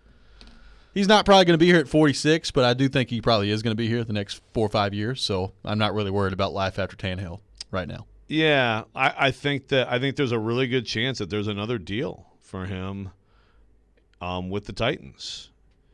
We'll see. He is what exactly right now? He's 30. 34. He's 33. He's 33. I apologize. Yeah, 33. I mean, this is his I second. know he had a stiff neck last week, but don't add years to him, Rex. Yeah, Come on, exactly. Joe. Don't age Tannehill. See, hold on. See, so, now I have to put this on. Sorry. I didn't realize you didn't have your high five. I said don't age Tannehill. Come on. Yeah, I'm sorry. It's okay. Yeah, sorry, Ryan. Yeah. Here, video. Sputter of him Ryan. up again tomorrow. Thank you for a question. Yeah, that's right. Yeah. How you feeling, buddy? You okay? Yeah. 33, second year, 2 years left on this. I mean, I think that there's a great chance that there's another deal tacked onto this. Yep. And probably a pretty good number relative to what other quarterbacks get paid. To me, that's what you hope, is that he keeps playing like this. I know that the numbers this year are down quite a bit. I don't think his performance is down much. I think he's taking a few chances with some turnovers this year that we haven't seen as much. That's got to get cleaned up, but he's pretty good. You talk about a cap number that changes next year. Yeah. Ryan Tannehill's $11 million cap hit right now. That's a $38.6 million cap hit next year, my friend. Right. That's quite a big difference. Right. So that's what people have to keep in mind. He alone is like signing 2 big free agents. Yeah. Next year, with what his contract does. Derrick Henry. Does Derrick Henry's change a lot too? It's 15 next year, which again is just ridiculous value, obviously, for Derrick Henry, but that's what happens to running backs in this league. But yeah, Tannehill, $27 million jump next year. I mean, that mandates tough choices. Well, we say that's why we say all this, to say this is right now for the Titans. You're 7-2. You're sitting pretty. You've dealt with so many injuries. I still think there's a chance as the season goes on and you can get hopefully some guys back in the lineup that you get better as you move forward here. And hopefully, maybe Derrick Henry at some point when the playoffs come around. Like, this kind of feels like your shot if you're the Titans this year, based on, I'm not saying they're going to be a bad team next year or anything, but there are some decisions that they're going to have to make. It's setting up nicely, even not only from the way their roster is constructed this year, but look at the AFC right now. Like, this is setting up pretty nicely for the Titans, because there's not really a great team in the NFL or in the AFC that they have to worry about. Like, the Buffalo Bills, I think, are really good. I think the Ravens are really good. None of these teams are like just juggernauts right now. Right. Now, can any of those teams who are in the AFC playoffs beat this team, especially without Derrick Henry in the playoffs? Sure. Yeah, but I agree. This is an opportunity to go get it. And, yeah, I don't think they're going to be a bad team next year either. But when you look at these tough choices and the numbers, the problem is the last 2 drafts are not right now filling in the gaps moving forward like they should. That's the problem. Yeah, you'd like to have a Raduns or whoever this year helping. You are going to get Fulton back. He matters a lot. But you'd like to have more of these high picks last 2 drafts helping a lot. But, you're fine. You've got most of what you need if you get everybody healthy. It's down the road that could really hurt you. We'll continue the discussion on the Titans when we come back. Get to a little buy or sell edition for the Titans. Welcome your thoughts on our text line, driven by WilsonCountyHyundai.com, 615-737-1025. That's next. This is Robby and Rexrode here on ESPN 1025 The Game. Wednesday night. Stopped by Saros, poke checked away, and taken now by Mikhail Gronlund. UC Saros and the Nashville Predators are back on the road for a division battle with the Dallas Stars. Pre-game at 6:30, face-off at 7:30 on Nashville's best sports talk. ESPN 1025 The Game and the Game Nashville app.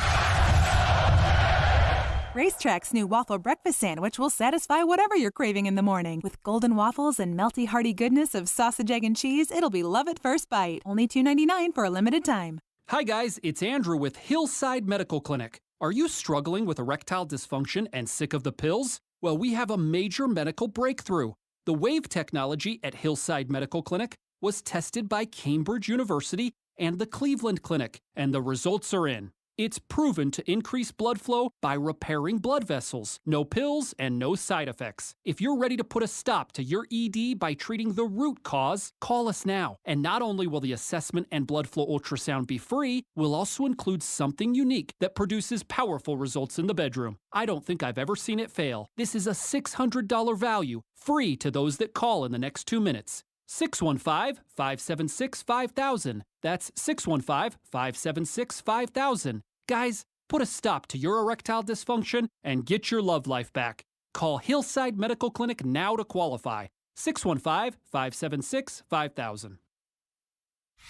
Winter's a bad time for your furnace to go out, but it's never a bad time to call Lee Company. Our heating and air conditioning pros are available 24/7. No heat? Don't wait. Call Lee Company now at 615-567-1000. Our expert technicians will diagnose the issue and fix it right the first time. When you're cold, you need someone you can count on to bring the heat. Call Lee Company now at 615-567-1000 or visit leecompany.com.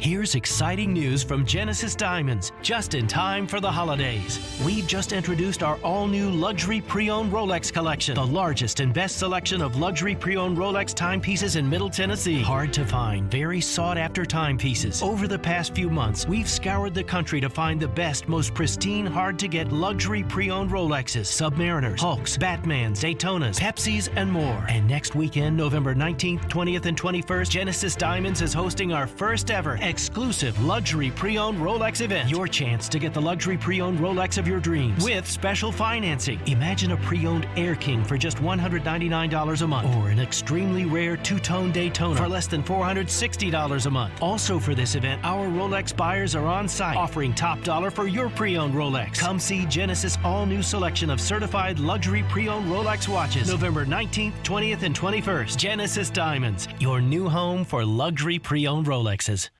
From curriculum-based literacy programs and sport leagues to college tours and workforce readiness tracks, Boys and Girls Clubs of Middle Tennessee provide a safe place where youth gain the tools to learn, lead, and reach their full potential. You can support local youth and their great futures by donating at bgcmt.org. Marcus by Goldman Sachs offers personal loans with no fees, ever. Banks offer coffee. So what's more important, a Marcus by Goldman Sachs loan with no fees that could help consolidate debt, or bank coffee that tastes like bank coffee? You can money. Visit Marcus.com to learn more about saving, borrowing, and investing from Marcus by Goldman Sachs. Investing involves risk and investments may lose value. Brokerage and investment advisory services by Goldman Sachs & Company, LLC. Member FINRA SIPC. Lending and deposits products provided by Goldman Sachs Bank USA. Member FDIC. Tune in to Stillman and Company every Friday at 5 o'clock. I am glad to be on this show. To hear from Nashville sports media personality Chad Withrow of Outkick 360. He's 6'4", he's 260 pounds, he runs 21 miles per hour. Brought to you by Apple Collision Centers. This could be the best game of the weekend between these two teams. Withrow joins Stillman and Company Fridays at 5. Happy to join you guys every Friday. On Nashville's best sports talk. ESPN. 102.5 The Game and the Game Nashville app. Hey, this is Matthias Ekholm. You're listening to Nashville's best sports talk, ESPN 102.5 The Game. Go to theGameNashville.com/deals to check out Nashville's best deals. The deal this week is a $30 gift card for only $15 to the Beanbag Coffee and Tea Shop, your favorite community coffee and tea shop, offering a variety of coffee flavors and shine-worthy teas. The Beanbag is a great place to have a meeting while sipping on a cup of hot or cold coffee or tea, and you can also enjoy a delicious breakfast sandwich, cheddar broccoli soup, turkey sandwiches, and more. Get your deal now at theGameNashville.com/deals. Welcome back in, Robby and Rexrode here on ESPN 102.5 The Game. Got a texter on our text line driven by WilsonCountyHyundai.com that says, go to your employer and just tell them you want to make 1% of what Ryan Tannehill makes, and they'd probably actually agree to that until they actually look at the numbers. May not be a bad strategy. I mean, I'll give it a shot. Yeah. It's not a bad idea. It sounds low. Hey, I'm going to jump on that too. It does sound low. And then you look at the numbers, you're like, oh, okay, cool. So now here's me struggling with math like normal. So let's see. That means this year you would get about $110K. Yeah. And then next year, about $386K. Talk about a jump. Yeah, not bad. Hey, maybe we'll give that a shot. It is time for a Titans buy or sell edition. We welcome your participation on our text line, driven by WilsonCountyHyundai.com, 615-737-1025, 615-737-1025. We begin with this question, Joe Rexrode. Are you ready? I'm ready. Kevin Byard will finish with more than 8 picks. He's got 5. His career high is 8. He will finish with more than 8 interceptions and establish a new career high. So I guess a better way to ask that, 9 or more picks for Kevin Byard. Do you buy or do you sell? It's asking a lot. It is. I mean, he's made obviously a lot of plays. Has 5 right now with 8 games to go. That would be 4 I think in 8 I'll games. sell. Yeah. More math. Yeah. More math on the show. I'm going to sell. I think he gets a couple more, and he's having a great year, but that's asking a lot of a safety. They still got to play the Texans twice. I'm buying this sucker all day long. He's going to finish with 10. He will have 10 picks this year. Wow. So this is a called shot. That's a very good called shot. Okay, 10. It's a big number, man. I'm buying it. Okay. I can see it. He is in the zone right now. It's a good question. It's close. It's just hard to count on that. But, yeah, I agree. He's in the zone. And they do play some questionable quarterbacks. Now, Tyrod Taylor certainly better than the rookie Giraffe. He is, although it didn't look that much better the other day. No, it didn't look great, yeah. So, but yes. He's got a shot. Well, at least if Davis Mills was in there, he'd be able to see where Kevin Byard is at all times. He'd always know where Kevin Byard is. Ever going to let that go? I'd probably not. Yeah. I mean, he'll probably be out of the league next year, but it was a magical year, if that's the case. It was interesting to hear Vrabel's response yesterday of the Byard freelancing question of basically as long as it doesn't hurt the team, Vrabel does not care. Just go get the football. It was awesome to hear that. And Kevin Byard, I think, has probably demonstrated at this point in his career that he knows when to take risks and when not to, for the most part. Yeah. Yeah, I mean, that's probably one of those plays that some coaches will be like, no, yes, Well, it's funny. You watch the replay of Byard's pick 6, and, as soon as he catches the ball, the slow-mo cuts over to the sideline, and Vrabel's just got his fist up. He's like, you could see it coming the whole way. It was awesome. Yeah. Wasn't quite Lane Kiffin throwing the clipboard awesome, but it was great. Yeah, it was it's just it's one of those just automatic timing throws, but that's why if you are a guy like Byard and the way he goes about his business, you see things and you can break on plays like that. That's just a big-time veteran play. By the way, Marco on the text line says, my wife understands none of this, but I just want to thank the Titans for being consistent because they gained a beautiful fan and a nice picture of Marco and his wife. So we appreciate them listening. Great stuff. Hey. Titans just gaining fans by the day. We're getting some pictures on the text line. I like it. Nice. All right, buy or sell. Deontay Foreman will lead the Titans in carries for the remainder of the season. He leads the Titans in carries for the remainder of the season. Do you buy or do you sell? Pooh, man. That's also a good one. I don't have a great feel at all for that. I could see him being third, I do think he was the most impressive of the guys running the ball, but is he a heavy volume guy? I also think there were a couple blocks he missed that they're going to need to work on that. Yep. Pass pro, but also the reverse. I'm going to sell. I'm going to say Adrian Peterson still is that guy. But I don't feel confident in that answer. I don't really know how this is going to play out. I mean, obviously nobody really knows how it's going to play out. I will sell with the idea that Adrian Peterson, as the weeks go by, he gets more action underneath him, that he gets more comfortable in this offense, and he leads the team and carries the rest of the way. But I do think it'll be close. I don't think Adrian Peterson is going to – you're going to look at the end of the season and Adrian Peterson's got 95 more carries than Foreman or anything. I think it's going to be pretty close. Yeah, I think it's going to be close. By the way, Javonte Spraggins for the Vols, they just showed 9 straight replays of him. I don't even know what you call that, the Kentucky defender. That's not a pancake. That's like a waffle stack. I don't know, but I mean, Jeff Saturday just loved that play. But anyway, yeah, good stuff. Do you buy or do you sell?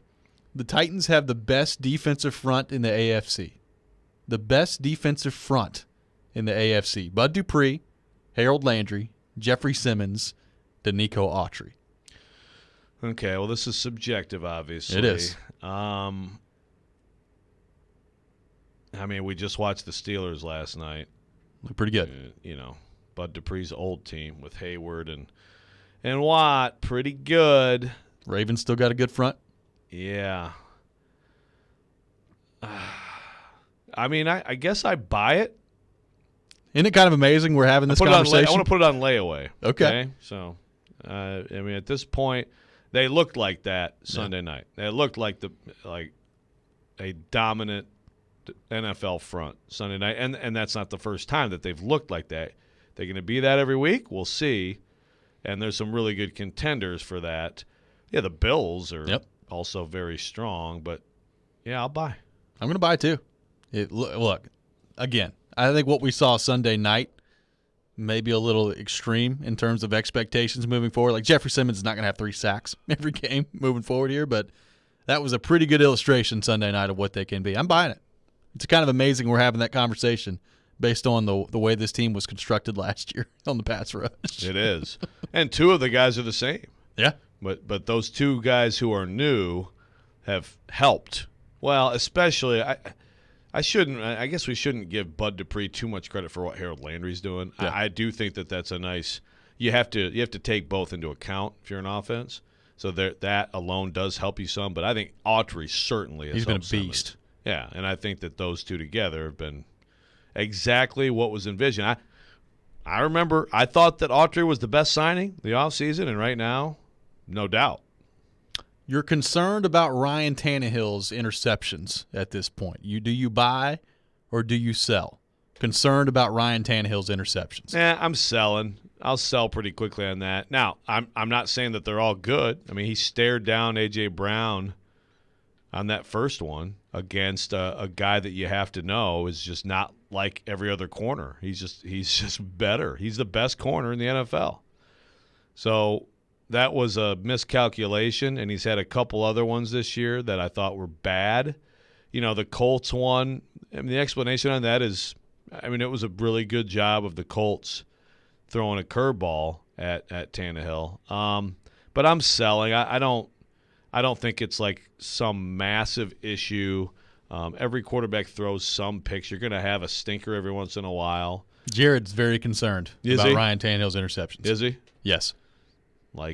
Like, is he worried? Yes. I'm worried. He's worried. Yeah, okay. I mean, you want to clean him up, but I don't see it as some huge constant thing where he's throwing the ball into danger. There was another one that was a little bit off the other night that could have been picked, but how many opportunities is he giving defenses to pick him off every game?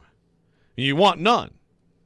And he's had plenty of games with the Titans where it wasn't really a thing, but you also in this league you have to fit the ball into tight windows sometimes. It's just like that first one the other night. That was an example of like not understanding like who you're throwing toward. I'm going to buy it from this standpoint. I am worried without Derrick Henry in the backfield that Tannehill will try to force it more with not having Derrick Henry in the running game. So I'm worried about the turnovers from that standpoint. I don't think that Tannehill has just been like atrocious this year or anything when it comes to taking care of the football, but I'm worried moving forward without Henry. He could be tried to be a little bit more aggressive maybe than normal out there. Yeah. Fair or unfair? No, I think that's fair.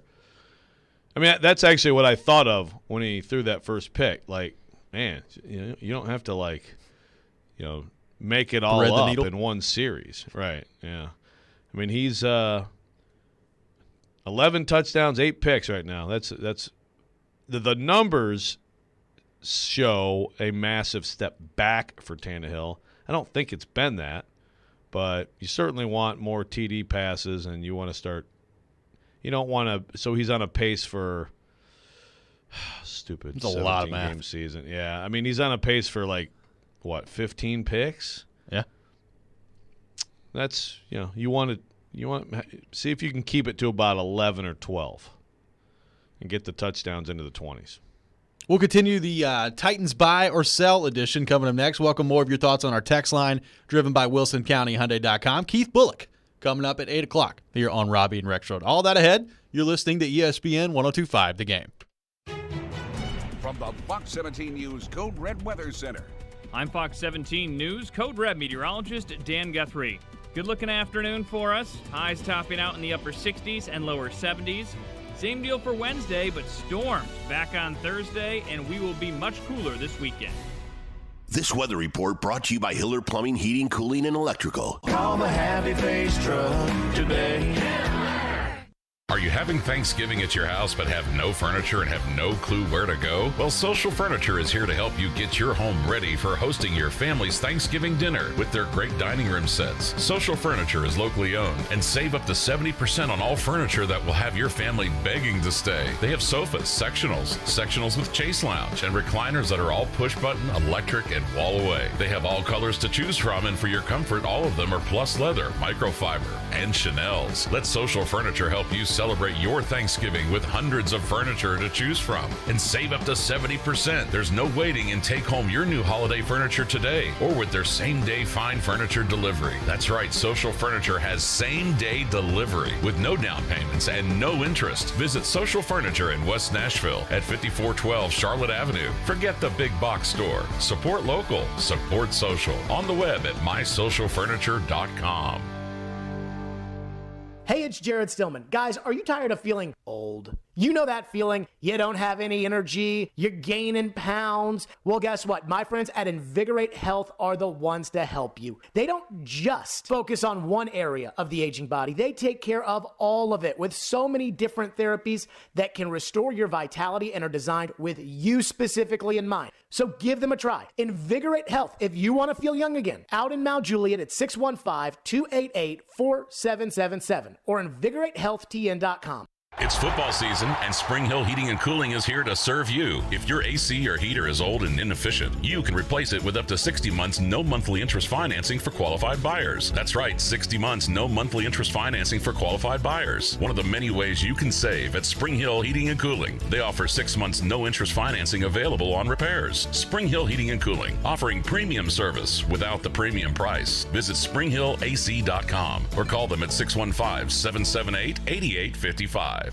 What's up, everybody? This is Teron Davenport, and I am here to tell you about Freedom Tire Guys. They're Nashville's premier mobile tire service. New tires, rotating, balancing, flat repair, torquing, they do it all. I can tell you this from personal experience. Just a couple weeks ago, I was at the Titans facility. They came there and changed my tires, all 4 of them. They did an excellent job. My car is riding extra smooth now.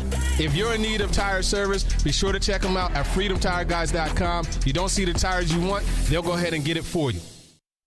Christmas shopping starts now at Electronic Express. Get huge savings on the hottest gifts with up to 50% off in every department. 4K TVs, computers and gaming, smart home, housewares, and more. That's not all. Get up to 50% off all your appliance needs in stock and ready to deliver. Plus, buy now, pay later with up to 36 months free financing. We've got what you need this Christmas at Electronic Express. We make it happen. Jared Stillman. I cannot believe they picked this guy I've never heard of. And company. You're forced to play cap gymnastics, which makes it a little bit more difficult for picking up other guys. Tune in Stillman and Company for your drive home. Delivered by TriStar Moving. Weekday afternoons from 2 to 6 on Nashville's best sports talk. ESPN 102.5 The Game and the Game Nashville app. Robby and Rexrode is on ESPN 102.5 The Game. 1 week at a time, but when you do have the best record in the conference, is there any temptation to look ahead and start talking about, we can get a bye, we can play at home, that sort of thing? No, Luke. That was Mike Vrabel yesterday at his press conference. Haven't known that question from our good friend Luke Worsham. No, Luke. No, Luke. By the way, I'm so glad that you played that, Michelle, because I have not. I mean, I should have done a rant about Luke last week. I made fun of him at the facility, but I need to make fun of him on the air because the Derrick Henry press conference, I think the fourth question was Luke, but can we pivot to the pass interference calls, please? I'd like to talk about the pass interference calls. Forget Derrick Henry. And Vrabel's like, thank you. Yes. Let's do that. Love you, Luke. Love it. That was awesome. Speaking of Vrabel, as we continue on with our buy or sell Titans edition, I got a question for you I think that you'll like, that is intriguing, that I'm not sure many people are talking about. Mike Vrabel signed a 5-year contract when he was first hired. This is year 4. Buy or sell, Mike Vrabel has done enough to deserve a contract extension with the Titans. He has done enough to deserve a contract extension with the Titans. Do you buy or do you sell? That is an interesting topic. You're right. I have not heard that talked about. I have not thought about it. And I would buy. I would say yes. He's come in and it's been successful from the start. Hasn't been perfect. Maybe some growing pains early. Maybe some bumps in the road. Overall, awfully impressive. He's a good coach. Someone else would like to have him. So yeah. I would buy that. I'll buy it, and I'll take it a step further. I'd be pretty surprised if over the offseason that doesn't happen. Like, I doubt very seriously he's heading into next year with no contract extension. Would just be my guess. Yeah. I don't know that, but my guess is Vrabel's probably going to get that. Yeah. And there are some Titans fans that will say, what if they go one and done in the playoffs? You give him a contract extension? My answer is yes. Yeah. Look, there's always a grass is always greener kind of thing, and there's this coach or that coach that you covet.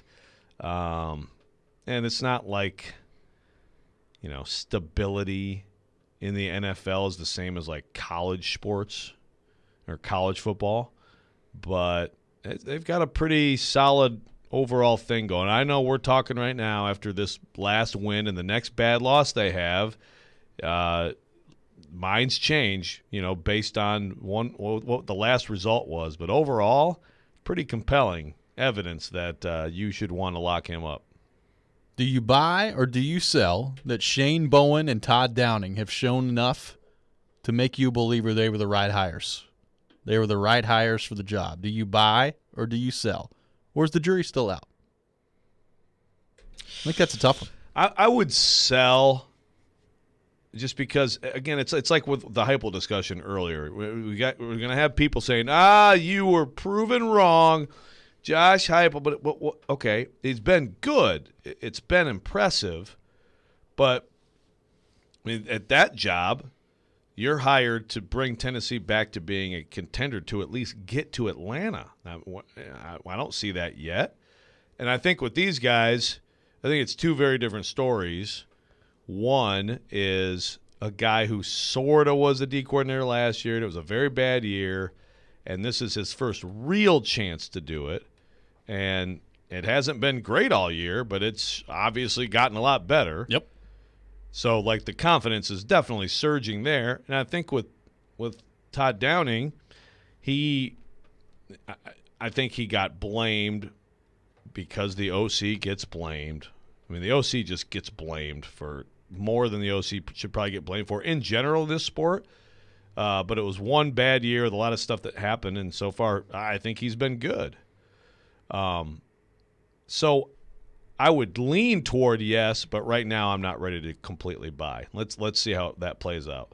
Obviously, Todd Downing now has a very big challenge ahead of him. It's not his fault, but we're going to learn more about him. And with Bowen, it's been quite a turnaround here. It's been quite the turnaround. I'm going to sell slightly as well, although I think I'm really encouraged by both.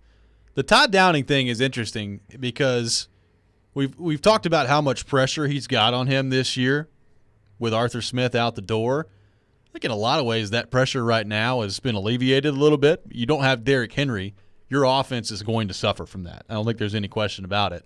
If the Titans can still have a decent to good offense moving down the stretch here, even without Derrick Henry, I think that speaks well for Todd Downing. So I've been encouraged by a lot of things that I've seen from him. I was worried, even beyond the absolute disaster that it was on the line of scrimmage in the first game against Arizona, where you couldn't really.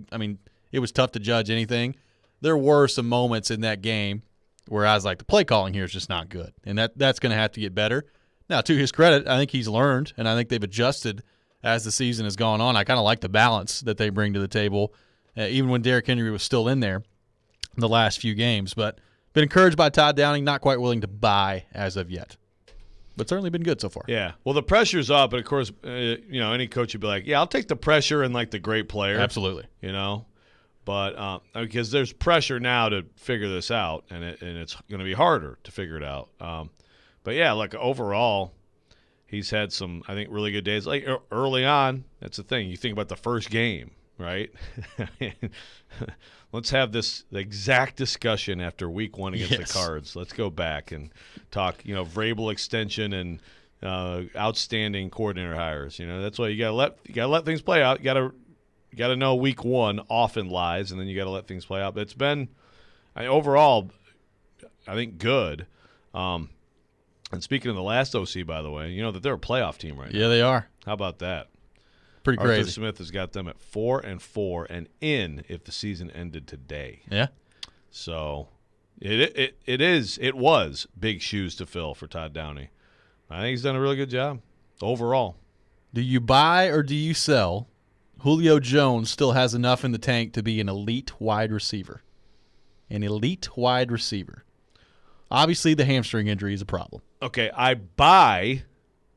Yeah, I buy that he has enough in the tank. I buy that he's good enough. Okay, I mean, that's what I'm asking you. Yeah, no, I buy that absolutely. Because there are some people who don't. Like when he gets the ball, he still looks like Julio Jones to me. Now, we haven't seen a lot down the field lately. Remember, we did see that in the Seattle game. But like the other night, the Titans were not trying to do that with the offensive line the way it was. You got to have that. You got to be able to create a pocket for a while to be able to take deep shots. I think he's got that in him too. So, yeah, I fully buy actually that, just with the obvious got to get healthy question about health. Yeah, I mean that's but if he doesn't have any more issues there, I think you're going to see, is it going to be absolute vintage top of his game Julio, like top receiver in the game without question, because he has been that? No, but still really good. All right, last one quickly. The number 1 seed this season would be the greatest regular season accomplishment in Titans history. If they get the number 1 seed this season, which, by the way, they've gotten before a couple of times, they've been the number 1 seed. Would it be the greatest regular season accomplishment in Titans history? Do you buy or do you sell? See, first of all, I mean, I have to raise my hand on this and say this is where I'm not as strong on history. Like in 2008, how impressive was that? It was impressive. Like the huge win over Pittsburgh that year, right? I would put 2008 as more impressive than 2000. The 2000 team was better, but you just came off the Super Bowl. Like everybody thought they'd be pretty good. Right. 2008 kind of came out of nowhere. Yeah. With Kerry Collins as your quarterback. But I mean, if you get that and you have more than it'll be more than half the year, you won't have Derrick Henry. Yeah. I think I'm going to buy. I'm going to buy too. The injuries this team has had, oh yeah. I think this would be the greatest regular season accomplishment in Titans history. Yeah. Pretty amazing to think about. It is. And we're getting way ahead of ourselves. Oh, way ahead. Because they might go 3-5 down the stretch. But, hey. It's fun to talk about. They might go 7-1, too. Can you imagine? I mean, it's possible. It really is. I mean, they should go 6-2. That's the thing. And it kind of goes to that question, too. Like, they should go 6-2. Yeah. They will be favored to go 6-2, at least. I think they'll probably be slight dogs at New England and Pittsburgh, I guess. Probably. But they're going to be favored in all the other games. When we come back, we'll be joined by former Titans linebacker Keith Bullock. Get his thoughts on this Titans team and their chances to maybe represent the AFC in the Super Bowl as they move forward. We'll get to that next. This is Robby and Rexrode here on ESPN 102.5 The Game. The MTSU Blue Raiders live here. Down, Middle Tennessee! 3-ball, yes, sir! And when you're in the borough, tune us in on 97.5. In the end zone, caught, touchdown! We are Nashville's best sports talk. ESPN 102.5 The Game. ElectronicExpress.com. We make it happen. Time for the Preds Report. The Predators, taking a break in their longest road trip of the year, returned to Nashville after Sunday night's overtime loss to the Blackhawks in Chicago. On the road trip to this point, through 4 games, a record of 2-1-1, so picking up a total of 5 points. They had the overtime loss in Chicago for the single point, and then victories over Vancouver and Calgary earlier on the trip. They will leave for Dallas later on today to take on the Stars on Wednesday night. Then they go to St. Louis for a Thursday night affair. The Dallas Stars 4-5-2 on this season, and each of their 4 wins has come in extra time. And speaking of time, pregame show will be underway tomorrow night beginning at 6:30, the game at 7:30. This is Pete Weber reporting on the Fifth Third Bank Nashville Predators Radio Network. For exclusive, in-depth coverage of your Nashville Predators, this is Nashville's best sports talk. ESPN 102.5 The Game. It's not just about being in your community. It's about being your community. Come experience the all-new state-of-the-art Volunteer State Bank second Murfreesboro location at 2019 Memorial Boulevard. Volunteer State Bank offers personalized services like banking for professionals, free Kasasa checking, the convenience of mobile banking, and the money you need when you need it. Visit one of our 13 locations or online at ballstatebank.com. Real people, real solutions, right here. Member FDIC, Equal Housing Lender. Willie Donick here for Pella Windows and Doors of Nashville. Fall is here, and that means the cold winds of winter are coming. It's a great time to replace those old, drafty windows. Pella is the leader in the industry for top-quality window and door products. But Pella windows and doors are also affordable, extremely affordable. Pella has payment plans less than $95 a month to replace your windows. So, I suggest you purchase your windows and doors from the experts at Pella of Nashville. Go to PellaofNashville.com. Hey, Darren McFarland here, and let me tell you about my friends at Curacion CBD. If you're like me and have aches and pains all over your body and you've been searching for a solution, well, I've got it.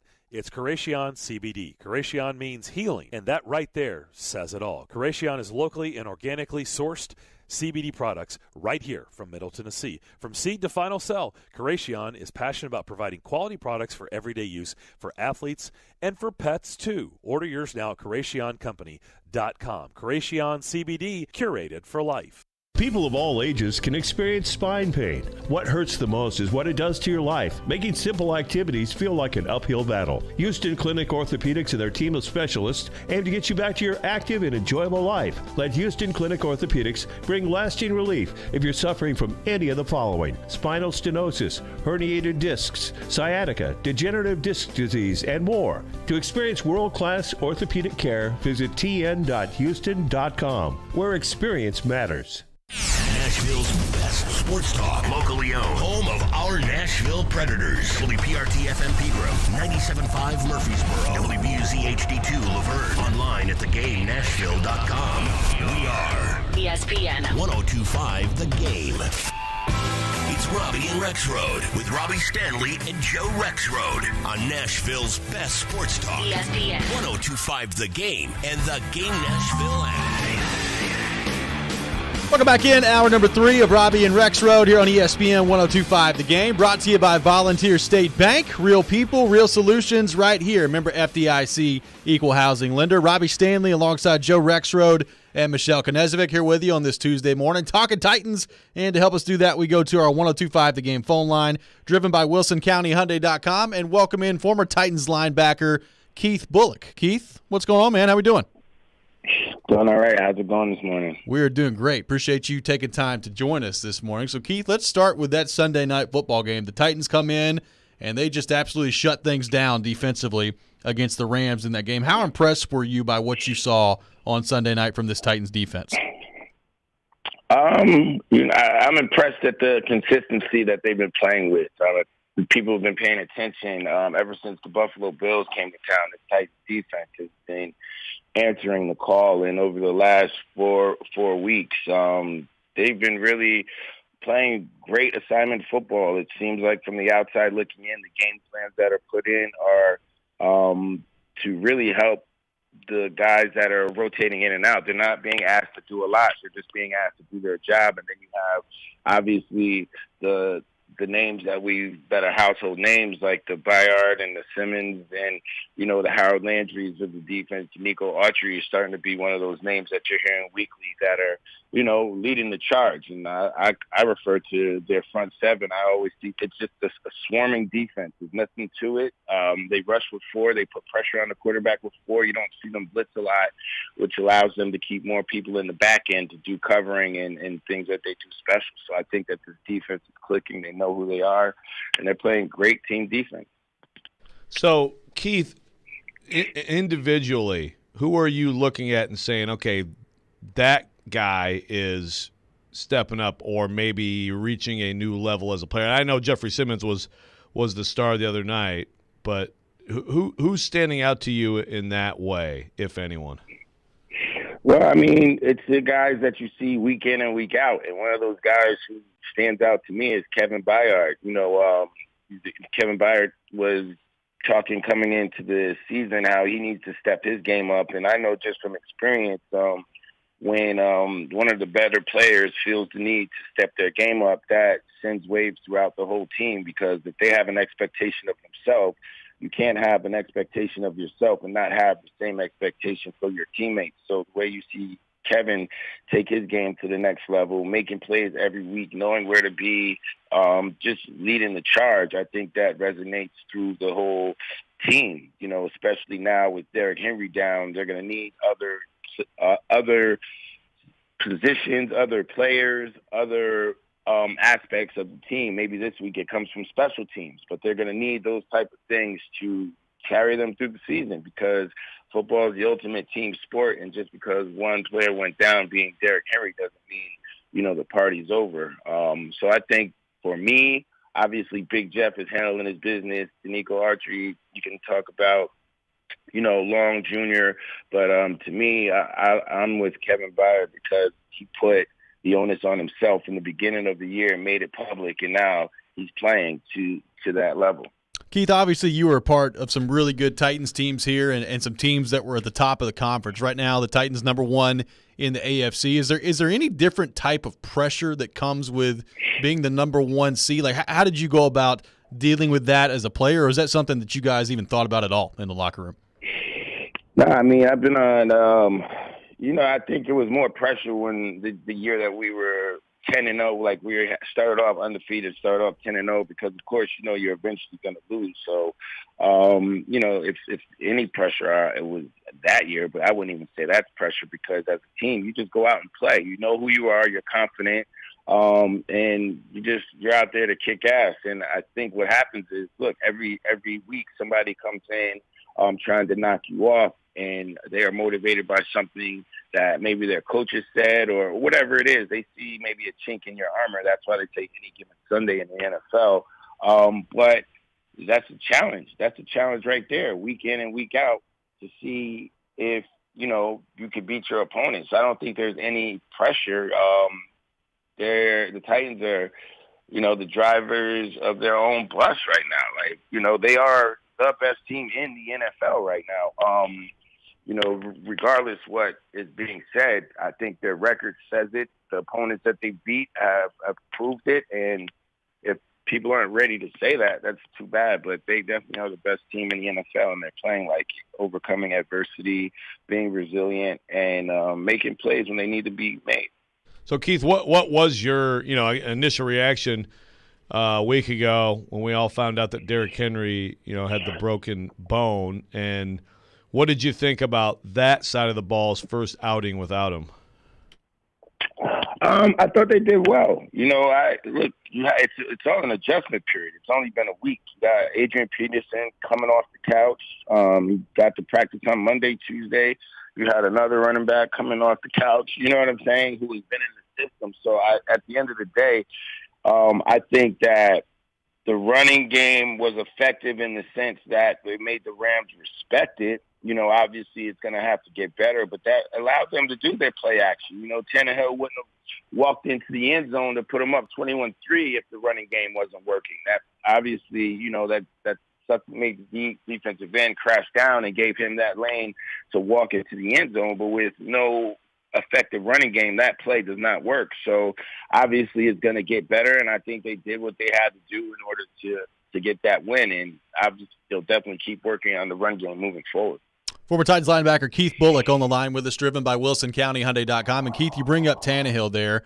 What's kind of been your view on Tannehill in this offense? And now without Derrick Henry, what are your expectations for him as this team moves forward without number 22 in the backfield?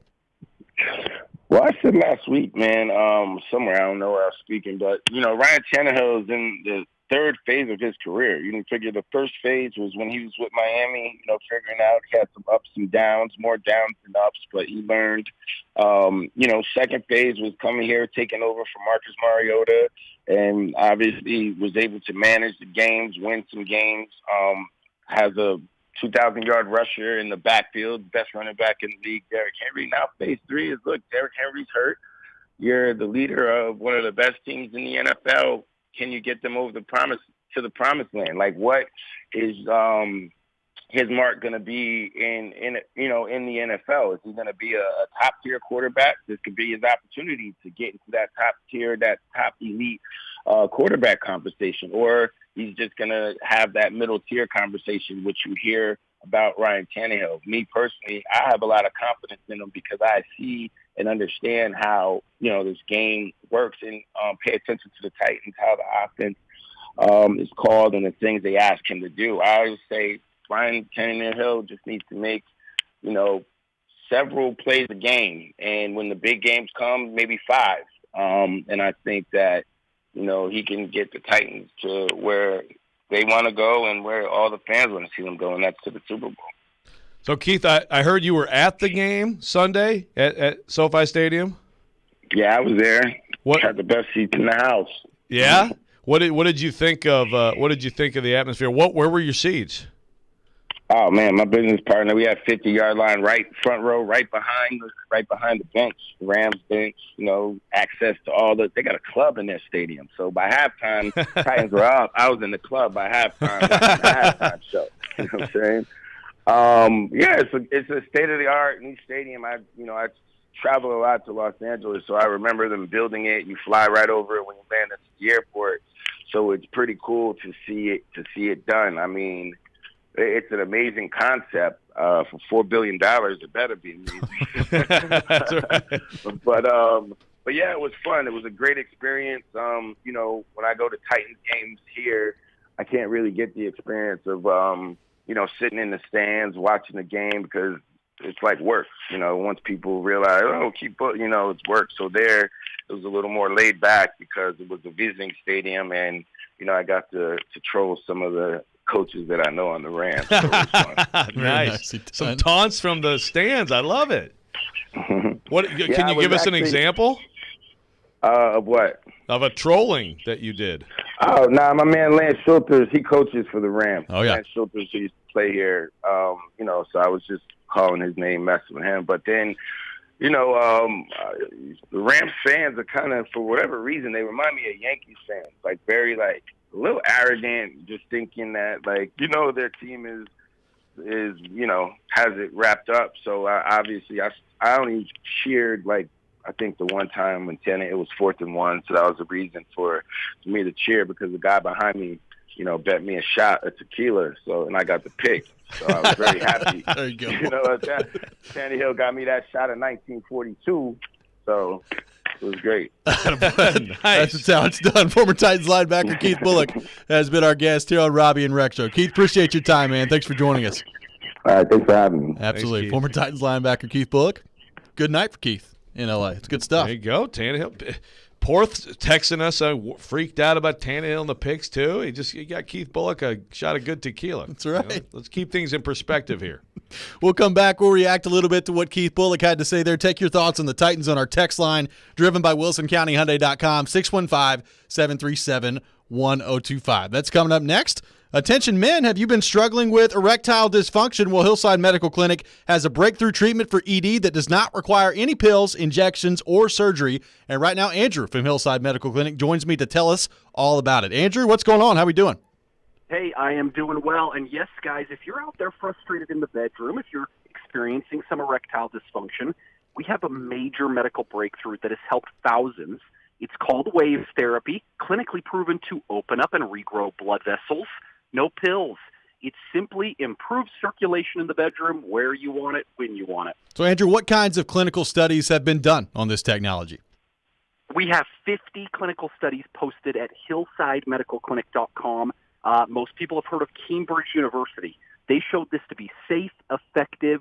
It has even been called the new standard of care for erectile dysfunction. And I hear you have a special offer if our listeners call in right now.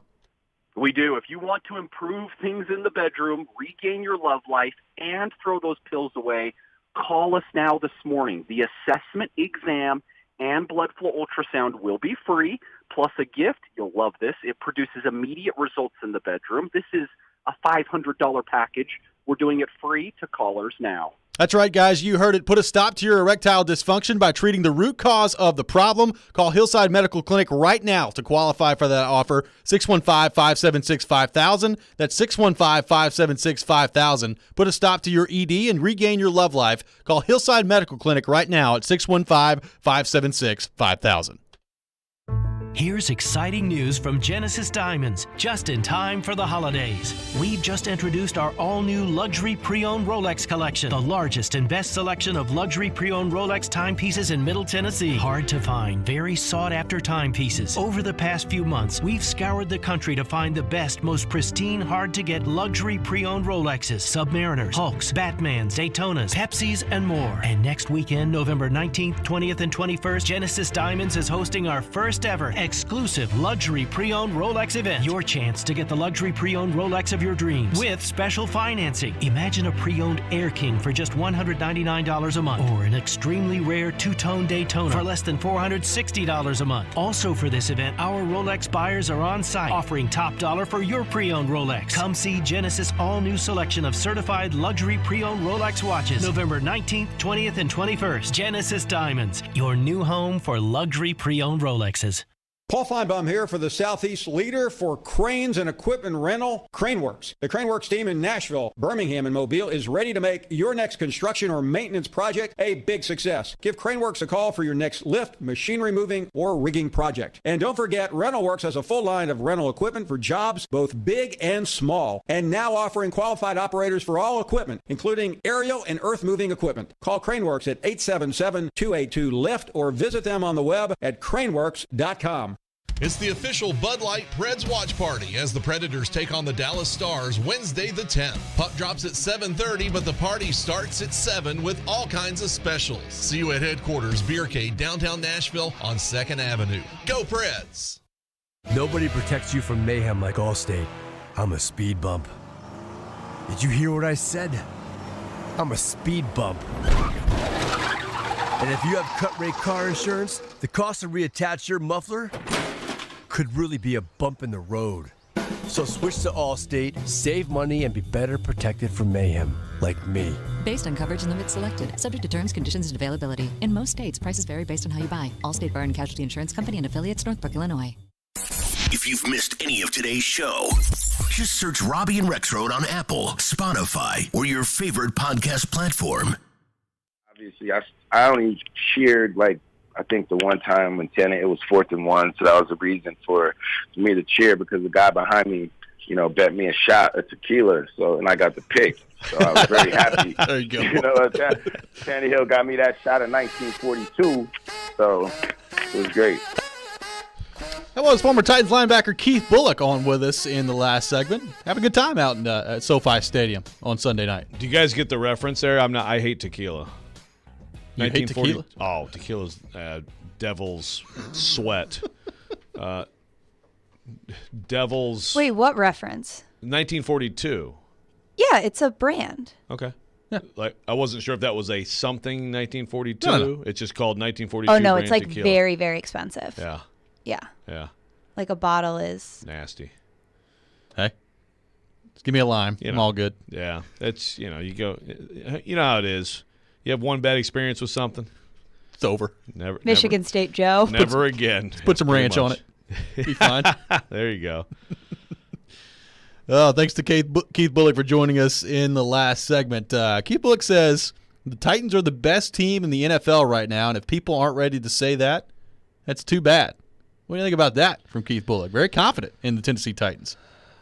Yeah, well, I think that I think that you could make the case that they're the most accomplished team in the NFL, although, again, there's an 8-1 team that came in here and thumped them. So even that is a little harder to buy, especially when Arizona takes Colt McCoy in and just trashes the Niners. Yeah, I think the Niners may not be very good. Yeah. Well, yeah, I agree. But most accomplished is easier for me to buy than best without Derrick Henry. Like, it's still a team without Derrick Henry. Great win. Defense playing great. A lot of things to like about this team. But the best team in the NFL, I'm sorry. Someone's got to be a hater. Guess it's going to be you. I guess it'll be me today. Scott on the text line, driven by WilsonCountyHyundai.com. This morning, the NFL Power Rankings on CBS have the Titans at number 3. Number 3 for the Titans. Well, I'll give you I got to come out spoiler with my power rankings later. I'll give you a spoiler on mine, too. I got them at 2. Well, I'll give you a spoiler on mine. I do, too. All right. I'm looking at the screen right now. I'm right now in the 20s, and it gets real dicey tough here. I feel like I'm disrespecting Arthur Smith and putting the Falcons at 20th, and I'm sorry. Show me a little more. They're still not. The back part of the NFC is not good. No. It's very top-heavy. There are a lot of really good teams at the top of the NFC. Back part's not great. Although, Arthur Smith, the fact that they're even in a playoff spot at any point this season is pretty remarkable. Well, given what he took over. mid-season. Yeah. I mean, that's probably says something about, that conference, I guess, and the depth of the conference, but still that's impressive. Turns out Arthur Smith might be a pretty good coach. He might be. Let's go back to the text line, driven by WilsonCountyHyundai.com, 615-737-1025, 615-737-1025. Lots of thoughts on the text line about Keith Bullock saying Bayard instead of Bayard. He did correct it later on. He did. He saved it. He had 2 Bayards. I guess this is just a tough name for people. I guess so. But even on Monday Night Football last night, on the halftime show, they were talking about Kevin Bayard. Really? Yeah. I was like, what's going on here, man? I had somebody sit next to me while watching the Monday Night Football game insist that it was Kevin Beard. Kevin Beard. And I said, that's a good one. No, it's Kevin Byard. And he looked at his girlfriend. He was like, it's Kevin Beard. And she's like, no, it's actually Byard, I think. Oh, good for her. Yeah, I was like, really, dude? Okay, thanks. Spreading misinformation. I don't know that I've heard Beard. I don't know that I've ever heard anybody say, you know what, it's Kevin Beard. I've heard Baird. Yeah. I have definitely heard Baird in press boxes, at least. I mean, the press box announcers can really botch some names. Kyle Jancrack. Jancrack, my gosh. But, yeah, I mean, it's Bayard's 6th year in the league. Well, not only is it his 6th year in the league, he's been an all-pro player. Yeah, you probably know what his name is. Yeah.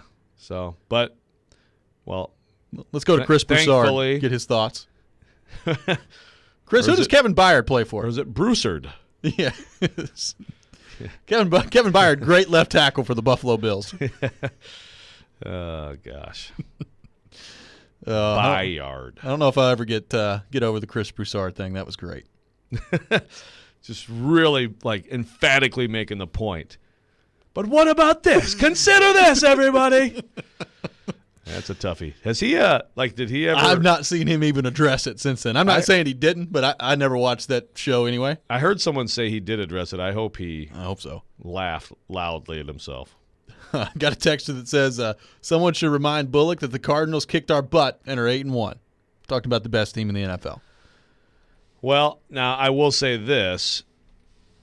The second part of that is one of those things it was so long ago, and again, you can't go head-to-head across the board, or else the Jags are better than the Bills, et cetera, et cetera. The Jets are better than the Titans. Yeah. But, 8-1. Now, your guys went in there and beat them, so they're not unbeatable. No one is. But, yeah, I would tend to. That's who came in number 1 in my precious power rankings. Me too. There you go. Brilliant minds here on Robby and Rexrode in the NFL power rankings. It is I do enjoy looking at those for just the simple just viewing how differently everybody sees it. Like there was one, I can't remember who it was, and I wish for the life of me I could. But after the Titans beat Kansas City, they still had the Titans at like 12 or 13, and Kansas City was like 8. I was like, okay, well, Kansas City's 3-4 or whatever they were at the time, and they just got beat by 24 by the Titans. But cool, that's cool. Well, the Chiefs have been one of those, and I'm the same way. Like I've been reluctant to, move off them. I have too until this past week. Yeah. Where do you have them? I don't know yet. I have to look at it, but I can tell you, they're not very good. I went 13. Mine might be lower. Out of the playoffs? Yeah. Out of the playoffs low? I mean, they could miss the playoffs. I don't think they will. But, yeah, they're very disappointing. Yeah, I would say so. More disappointing, the Kansas City Chiefs or the Miami Dolphins? I mean, the Chiefs are 5-4. Easily the Dolphins. The Chiefs still have a chance to – I mean, the Chiefs, I'm not convinced that it's hopeless. It doesn't look good, but I'm not convinced it's hopeless. The Dolphins are a freaking disaster. and were mostly picked to go to the playoffs this year after last year. Now, they're easily, I think, number one, aren't they? I would say so. Henry texting in, you can't be the best team in the NFL if you lose to the Jets. Yeah. I mean, again, that's fine. The Bucs were 7-5 last year at one point. Yeah. It's just in the NFL, like if you follow the NFL, we can go through all of them. We can go through, the Bengals blowing out the Ravens on the road and then getting blown out at home by the Browns, and the Jags beating the Bills, the Jets beating the Titans and the Bengals. Go find some Super Bowl winners. You can go back and look through the entire schedule of Super Bowl winners. I promise you, most years you will find, at least once or twice on that schedule, including the Patriots coming in here and getting destroyed by an average non-playoff Titans team in 2018 before going on to win it all. Yeah. I mean, it's the NFL. I mean, like I said, last year, you look at the Bucs, they were 7-5. They got absolutely housed twice by New Orleans. I mean, it's a process to build. And who knows? The Jets just may be better than we thought. Mike White, Zach Wilson, doesn't matter who's at quarterback. I mean, well, Josh Johnson. Well, there is actual controversy there over, like, apparently Mike White should be the quarterback. How about that? That's amazing. And just drafted a guy second overall. Right. Yeah, and that's the thing. If you're gonna come right in with the rookie, that's fine. But then if the rookie's bad early, which certainly can happen, then what are you doing if you replace him with the journeyman backup? Yeah. By the way, the Bucs last year lost to the Chicago Bears. So that's a good one. Yeah. I understand the Jets. I mean, even just the franchise conveys this. How could you possibly? I mean, they're bad, but that was when Mitch Trubisky was the quarterback of the Bears. By the way. Well, there you go. That's actually, yeah. Gosh, I forgot about that. Yeah. I think that was the game that Brady forgot what down it was. Right. Oh, my gosh. Yeah. So, all that to say, yeah, it happens. There's nothing consistent in the league. No one is completely consistent. The only time I saw that was in the 2007 season when the Patriots basically destroyed everyone every week, and then they found their bad week in the worst possible time. Dennis texting in, the Titans could win the Super Bowl this year, and they'll still be clowns saying that, yeah, you lost to the Jets. Maybe so. That would be. Actually, I think if they win the Super Bowl, I think that's got to be the lead. Yeah, but they lost to the Jets. And then go from there. Jared texted me saying it was Nick Foles and the Bears team made the playoffs. So Nick Foles was the quarterback. Oh, that's much better. Yeah, because they came in here and actually made the Titans look like they had a good defense last year. Yeah. Yeah. Is that the same as the Jets? No, but it's a good example. It's pretty bad of a Super Bowl winning team having an inexplicable loss. And the Bills are gonna be a real contender to make the Super Bowl this year. They just lost 9-6 to the Jaguars for crying out loud. Like. Everyone focuses on their team, and this is so good, this is so bad, whatever. I mean, you look around this league; it is a week-to-week league, and there's enough good players on every single roster to get you if you're not ready. With the exception of the Lions and the Texans, yes. Well, I don't know. I mean, the Lions had the Ravens beat. They had them beat. But they got some sort of mystical power that's against them. Well, they do, but I'm just saying they had them beat. They had the Vikings beat, right? The awful, awful Lions. I'm trying to think had the Texans had anything remotely impressive this year? I mean, they blew First out two the games. Jaguars, but beat the Jags and hung in there with Cleveland. Good? They hung in there with Cleveland for a while. With Cleveland? Yeah, okay. That's about it. Never know. One of them, one of those teams is going to have some crazy win the rest of the way. I promise you. Hopefully not against the Titans. Still got Houston twice on the schedule. Join 102.5 The Game this Wednesday night for the Bud Light Preds watch party at Headquarters Beercade. There will be great drink specials. Enter to win Preds tickets to an upcoming home game, and you can watch the Preds take on the Dallas Stars as well. So join us this Wednesday night at Headquarters Beercade, located at 114 2nd Avenue South, downtown. The puck drops at 7:30. When we come back, we'll get back into the Vols. How excited should Tennessee fans be about the job that Josh Heupel has done in year one? We'll get more thoughts on that coming up next. This is Robby and Rexrode here on ESPN 102.5 The Game. Staples is evolving to Staples Connect, a new world of possible with innovative tools for small business and remote workers and learners. Explore what's new at your local Staples store or staplesconnect.com. Hey, this is Philip Forsberg, and this is Smashville. Forsberg in the circle. He scores! Philip Forsberg! What a rocket! You're listening to the flagship of the Nashville Predators radio network, ESPN 102.5 The Game. Celebrate Thanksgiving with Social Furniture and save up to 70% off all furniture. They have sofas, sectionals with chase lounge, and recliners that are all push-button electric and wall away. They have all colors to choose from for your comfort watching any hockey game. All of them are plus leather, microfiber, and Chanel's. They have same-day delivery with no down payments and no interest. Forget the big box store. Support local. Support social. Social Furniture is a proud supporter of your Nashville Predators.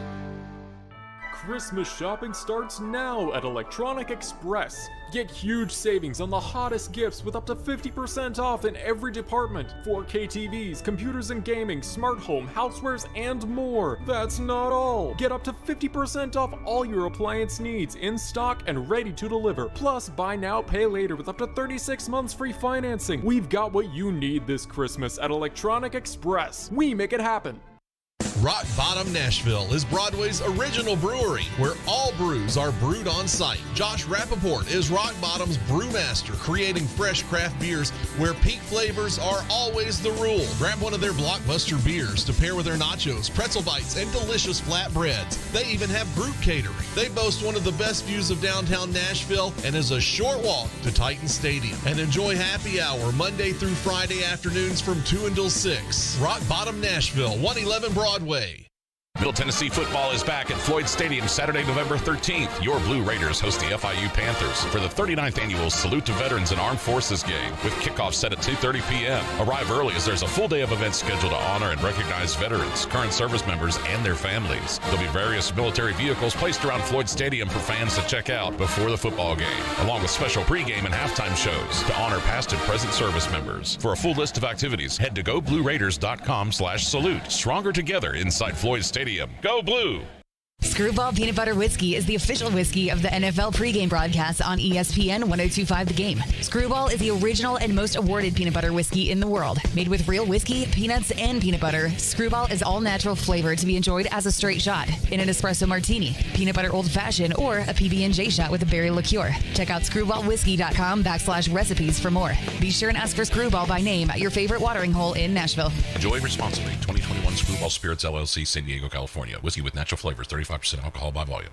Dell Technologies' biggest business sale of the year has arrived. Step up your vision with top tech up to 45% off during their early access Black Friday event. Dell Technologies recommends Windows 11 Pro for business. Plus, get incredible savings on Windows 11 PCs, along with servers, monitors, and docks, all with free shipping. There's also special financing with Dell Business Credit. Get started by contacting your Dell Technologies advisor today at 877-ASK-DELL. That's 877-ASK-DELL. Wednesday night. Pippen, who goes all the way in, sticks it home. Scottie Pippen Jr. and the Vanderbilt Commodores are on the hardwood to open the new season against Alabama State. Coverage begins at 6:30 on 93.3 Classic Hits and the Classic Hits app. Hey, This is Ryan Johansson. You're listening to Nashville's best sports talk, ESPN 1025 The Game.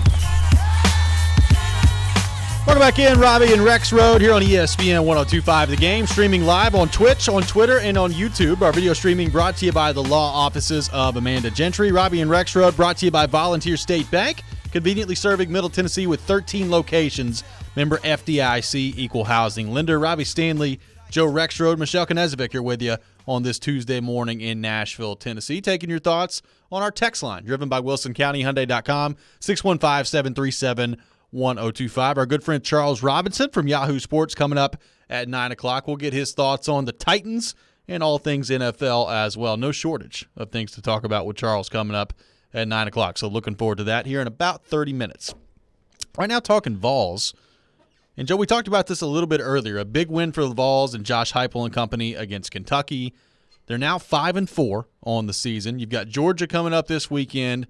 Georgia, a 20.5-point favorite in this game, which sounds like a lot. It is a lot, but it's also, relatively speaking, not that bad in terms of the favorites that Georgia has been so far this year against their competition.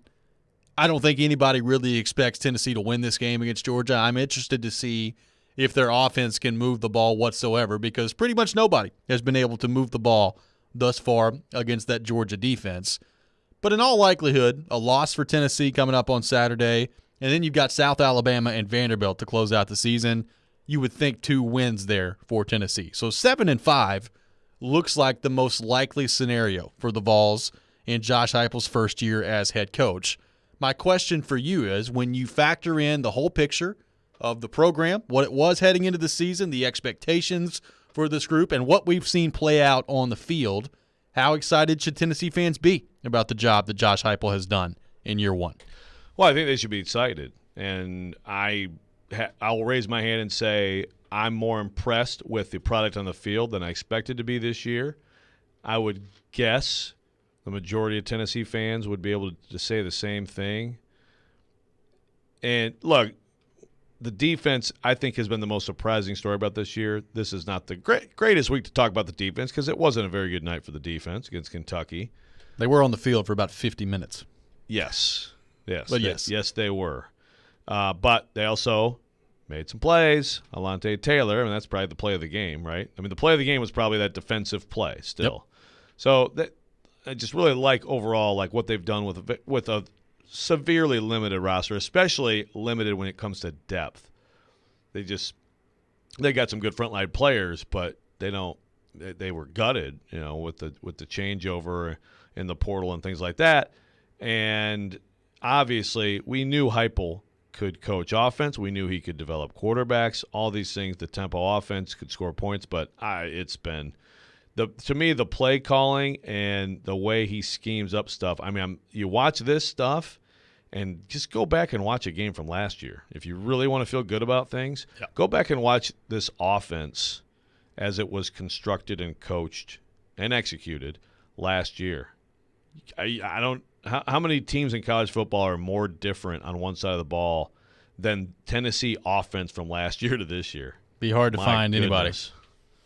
So it's been really good. I mean, I think the whole excitement thing has to be somewhat muted. I mean, I know I'm Mr. Hater today on everything that we're talking about, but it's got to be somewhat muted by the recruiting situation, which has to get better. Recruiting has to get better. I think on the field, this has been far and away above what I expected. Like, I was interested to see the offense because that was Josh Heupel's thing. So it's been productive. I'm not surprised that the offense is much better than it was a year ago. I am surprised it's this much better. I mean, their offense is one of the top offenses in college football. It just is. They've got a really, really good offense. And quite frankly, like you look at their players, they've got some good players.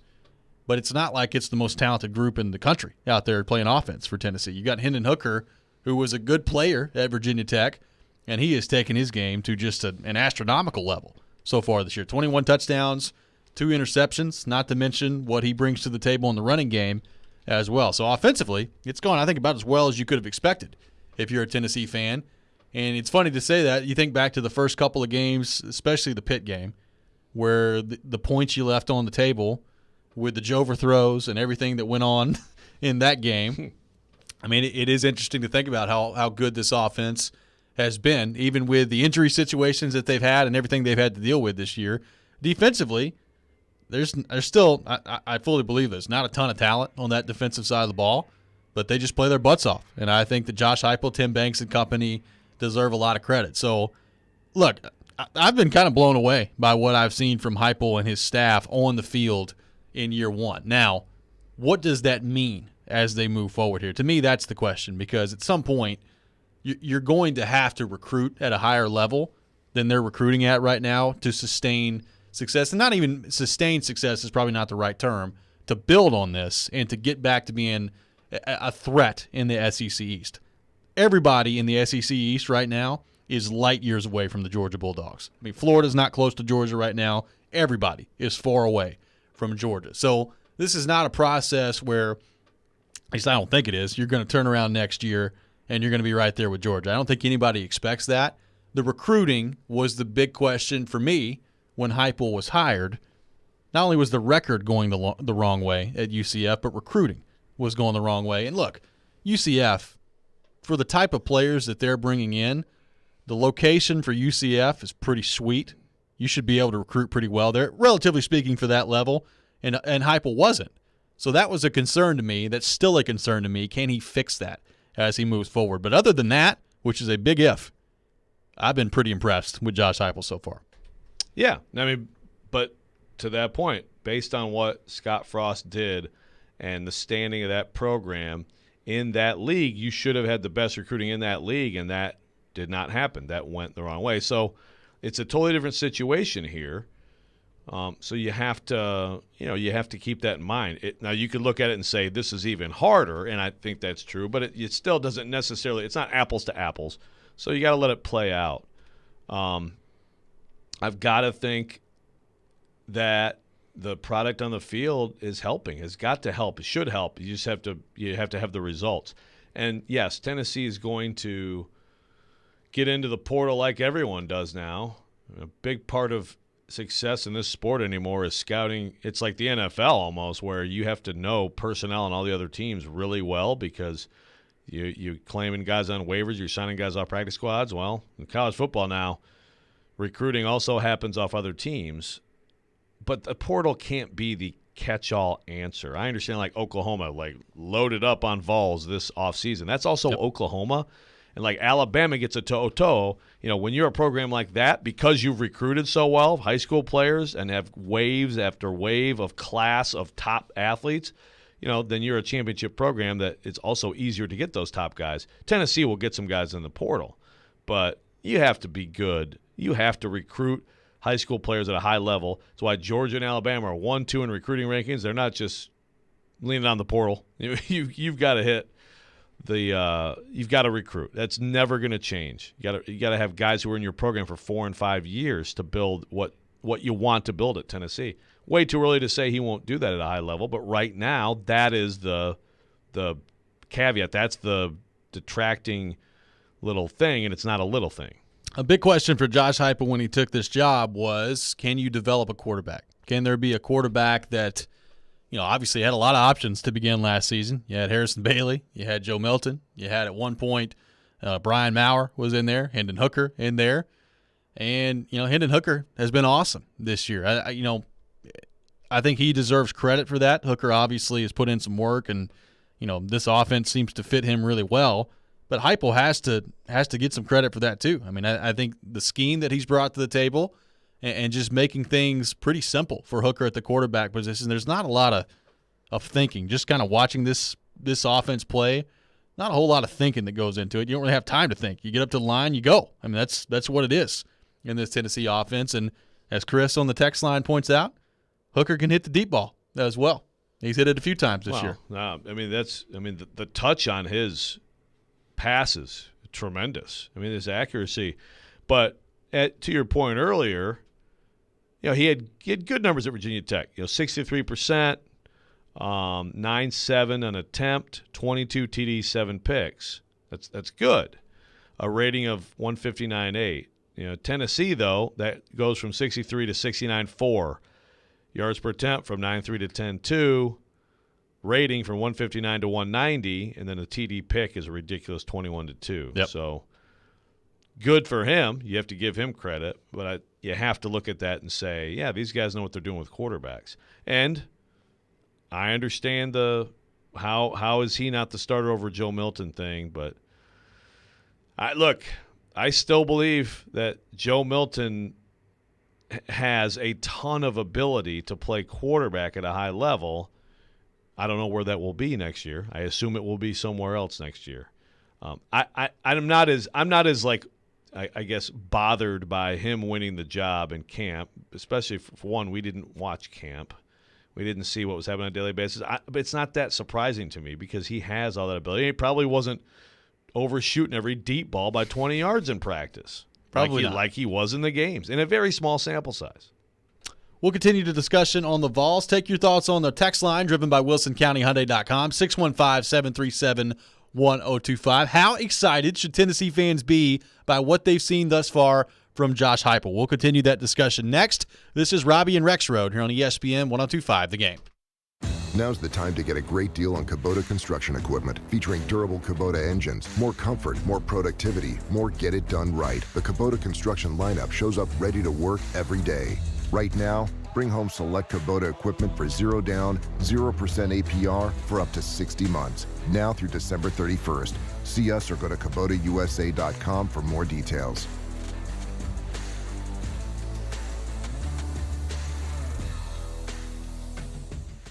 With Fundbox, you can stop waiting and start doing. If your small business needs funds to grow, the time is now. Fundbox offers fast, easy access to small business funding up to $150,000. So hire that new employee, launch that campaign, buy that piece of equipment. Apply in minutes at fundbox.com, and you could get funding as soon as the next business day. Fundbox. Ready, set, grow. Credit line amounts, rates, and terms are based on creditworthiness and subject to change. Additional documentation may be required. More than 80% of hospitals and other healthcare employers are now looking to hire nurses holding a bachelor's degree. That's why Aspen University's 3-year accelerated and accredited BSN pre-licensure program is now enrolling with no wait list. Tuition and fees are less than $50,000 and transfer credits are accepted. Want to learn more? Just text STEP to 323232 right now. Most courses are online and you'll complete your clinicals within our collaborative network of healthcare providers. Plus, if you need more flexibility, we offer a nights and weekends program. Text STEP to 323232 right now. All clinical simulations and labs are delivered in person while following CDC guidelines for social distancing and masks. If you've thought about becoming a registered nurse, the time is now. Text STEP to 323232 to learn more today. Text the word STEP to 323232 right now. Text STEP to 323232. Total cost of the degree program will vary depending on the courses taken, transfer credits awarded, and fees incurred. Employment statistics are from the AACN Research Brief, published in December 2020. Texting privacy policy and terms and conditions posted at textplan.us. Message and data rates may apply.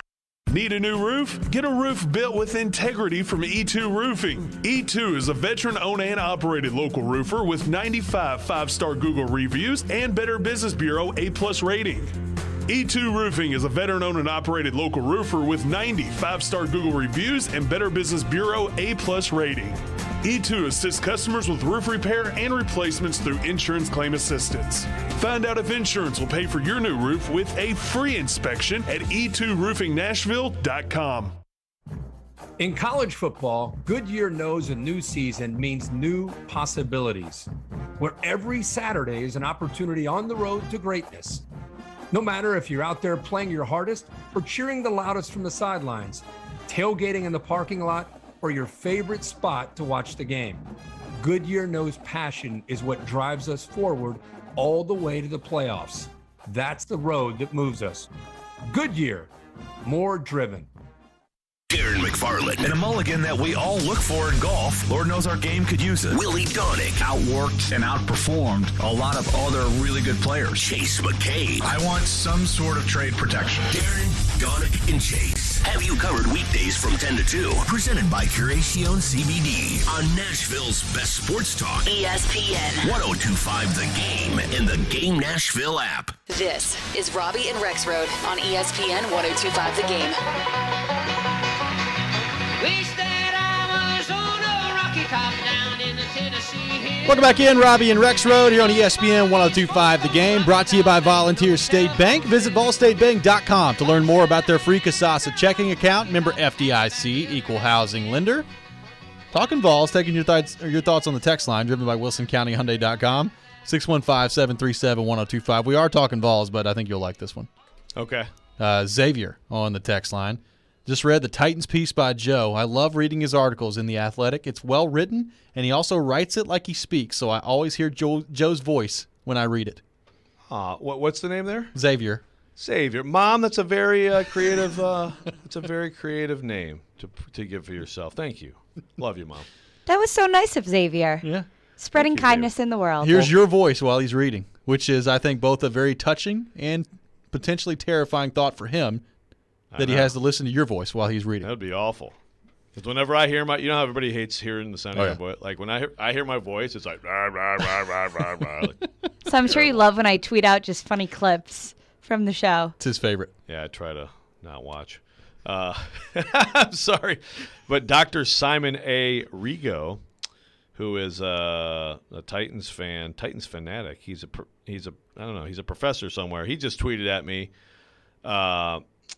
about my column I wrote after the Jags game, which was, here's the quote: "There are a lot of issues." I'll do it in my voice, Xavier. You can hear my voice. "There are a lot of issues, too many issues for the Titans to successfully navigate the next month of football. Save those words and weaponize them later if you like. The 3-2 Titans will be lucky to go 2-2 in the next 4 games." Yeah, buddy. End quote. So you think those are going to be weaponized? Probably not. I mean, it's weaponized. It's right now. I'm taking the shots. I deserve it. Come after me. Come at me. Bob on Twitter. So regarding Josh Heupel and recruiting, does he just stink in the living room with kids and their parents? What's the primary issue with Heupel and recruiting? So it's interesting that Bob asked that, because last week when I did a piece on the Vols recruiting, I asked kind of a similar question to one of the recruiting analysts about the living room. And it's interesting because that's kind of an outdated thought process, apparently. But again, I asked it too, so I'm not ripping you, Bob. Like, I thought the same. And to kind of explain it, basically I was told, like, what it is now, it used to be a lot more like the head coach is the closer. You know, the assistants are recruiting, and then the head coach comes in and seals the deal. And now it's like the coaches who are most successful, this is the feeling in the recruiting world, are the coaches who are really just obsessive about it in terms of being involved in the process the entire time. You can't i.e. Kirby Smart. Kirby Smart, perfect example. Okay, in fact, I'll pull this up of coaches I was told are, I guess, spectacular in that way in terms of, and there's a term for it too. It's like 9-inning coaches. Okay, so in other words, they used to be like the closers. Now you still have to be a closer too, but there's all these factors, all these different things, and apparently, the head coaches who are there from the start all the way through, considered grinders, show up at everything they can show up at, all that stuff. These are the coaches who are having a lot of success. There's not one way to do it, but examples, Kirby for sure. First name that comes up, Kirby Smart. Look, we all know that there's all these other things that happen with recruiting the SEC, right? But if they happen everywhere, then what gives you the edge? Right. Sark is another one who was throwing at me. Cristobal. I was told he was an extra innings coach. Not just a 9-inning coach, an extra innings coach. Mac Brown. Interesting guy who's up there. Drinkwitz from Missouri. I mean, Missouri is having a terrible year. They're trash. 13th in recruiting right now. They're dog water. They're 13th in the country in recruiting. They're like, 4th in the SEC. It's pretty unbelievable. So that kind of matches up with that reputation, right? So a guy who isn't necessarily considered like that is Dabo. But, Nick and Dabo, they have earned a certain level of being able to still be a closer because their programs are what now, you have a year like this, I guess, with Dabo, and you might want to rethink that.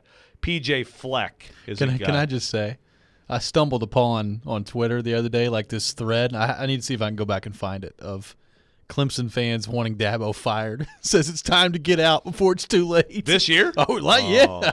Like right now. I love college football. College football is amazing. Oh, amazing. Well, like the Dan Mullen. Like Florida fans were actually thinking Dan Mullen's going to get fired this year. Now, he has already sacrificed some coaches, of course. Just like Scott Frost just sacrificed some coaches. But the guy's won 2 national championships in the last 5 years. Well, he played for the national championship a year ago. Yeah. Loses like a generational QB, fire him. So those are some of the names that come up. To answer your question about, first of all, I don't know. I don't know what would be the issue, or if there is an issue. I know that there are some people. I know that there's some other sites who have definitely pushed hard the other coaches are negative recruiting on the sanctions. I don't doubt that they are. I don't doubt that other coaches are saying things. I have my doubts, and again, we've also done some reporting on that with high school coaches on just how impactful that is, and it was like across the board. Like, I don't think that's much of a factor. I just don't. I don't. You're making a college decision right now. Tennessee just opted to not do a 1-year bowl ban, which is what we thought they would do. No, they're not going to be like limited for years to come. And if any coach says that to you, you got to be smart enough to understand that that's BS. I don't think that's some huge thing. It's there as an excuse right now. Well, and to your point earlier, the way that Tennessee has now handled this in terms of not self-imposing a bowl ban, doesn't that kind of tell you what they think is going to happen in this situation? Like, if they thought they were in danger of just getting nailed by this, don't you think they probably would have self-imposed? Yeah, I do think that there are different voices there that have expressed different levels of concern because they don't know. I mean, like, you don't know how the NCAA is going to react. But with anything, right? But that's still like, that's probably what they'll get is, okay, you actually do have a 1-year bowl ban. That's enough to sway a recruit to go somewhere else. Like, oh, they're only going to have 80 scholarships for 3 years, not 85. I got to go somewhere else. That's, again, maybe other coaches are saying outlandish things. I'm sure it's mentioned. Why wouldn't you? They all negative recruit against each other, so you're going to find every bad thing you can about the other guy who's trying to take your recruit. But also, it's not going to be some big thing. But let's be honest, though. How much is Nick Saban and Kirby Smart and programs like that? How much are they really worried about Tennessee recruiting right now? Well, maybe not them, but maybe the programs Stoops that of the world? Tennessee's actually competing with. Yeah. The Stoopses. Yeah, probably Mark Stoops. Probably is Mark Stoops out there. He is. He's going to be even Typical louder now. Heck yeah, he is out there. Out there. Stealing all F-bombing those. refs, Screaming at recruits like he was screaming at the ref the other night. As he should have been. That was a bad missed face mask. I am shocked that SEC officials missed something. Yeah. Never happens. And then reacted to a coach yelling at them. By the way, are you prepared for what's going to go down on Sunday in the Titans game with Jerome Boger being the lead official? That's going to be something. Well, the crazy thing is he was the official 2 years ago when they played New Orleans, and Khalif Raymond nearly got decapitated, and they just didn't call that. So good stuff. Keith texting in, does Xavier have to account for the mutes in his head mid-sentence when he's reading in Rexrode's voice? That's a good question. As I'm reading my column. And so anyway, and then I went to get that. Maybe so. Thank you. Could be very accurate. We're all about accuracy here on Love the you, show. Xavier/mom. When we come back, we'll be joined by our good friend Charles Robinson from Yahoo Sports. We'll get his thoughts on the Titans. Does he think they're the best team in the AFC? And a lot of other NFL topics to get around. Been a busy week in the NFL. All that coming up next. This is Robby and Rexrode here on ESPN 102.5 The Game.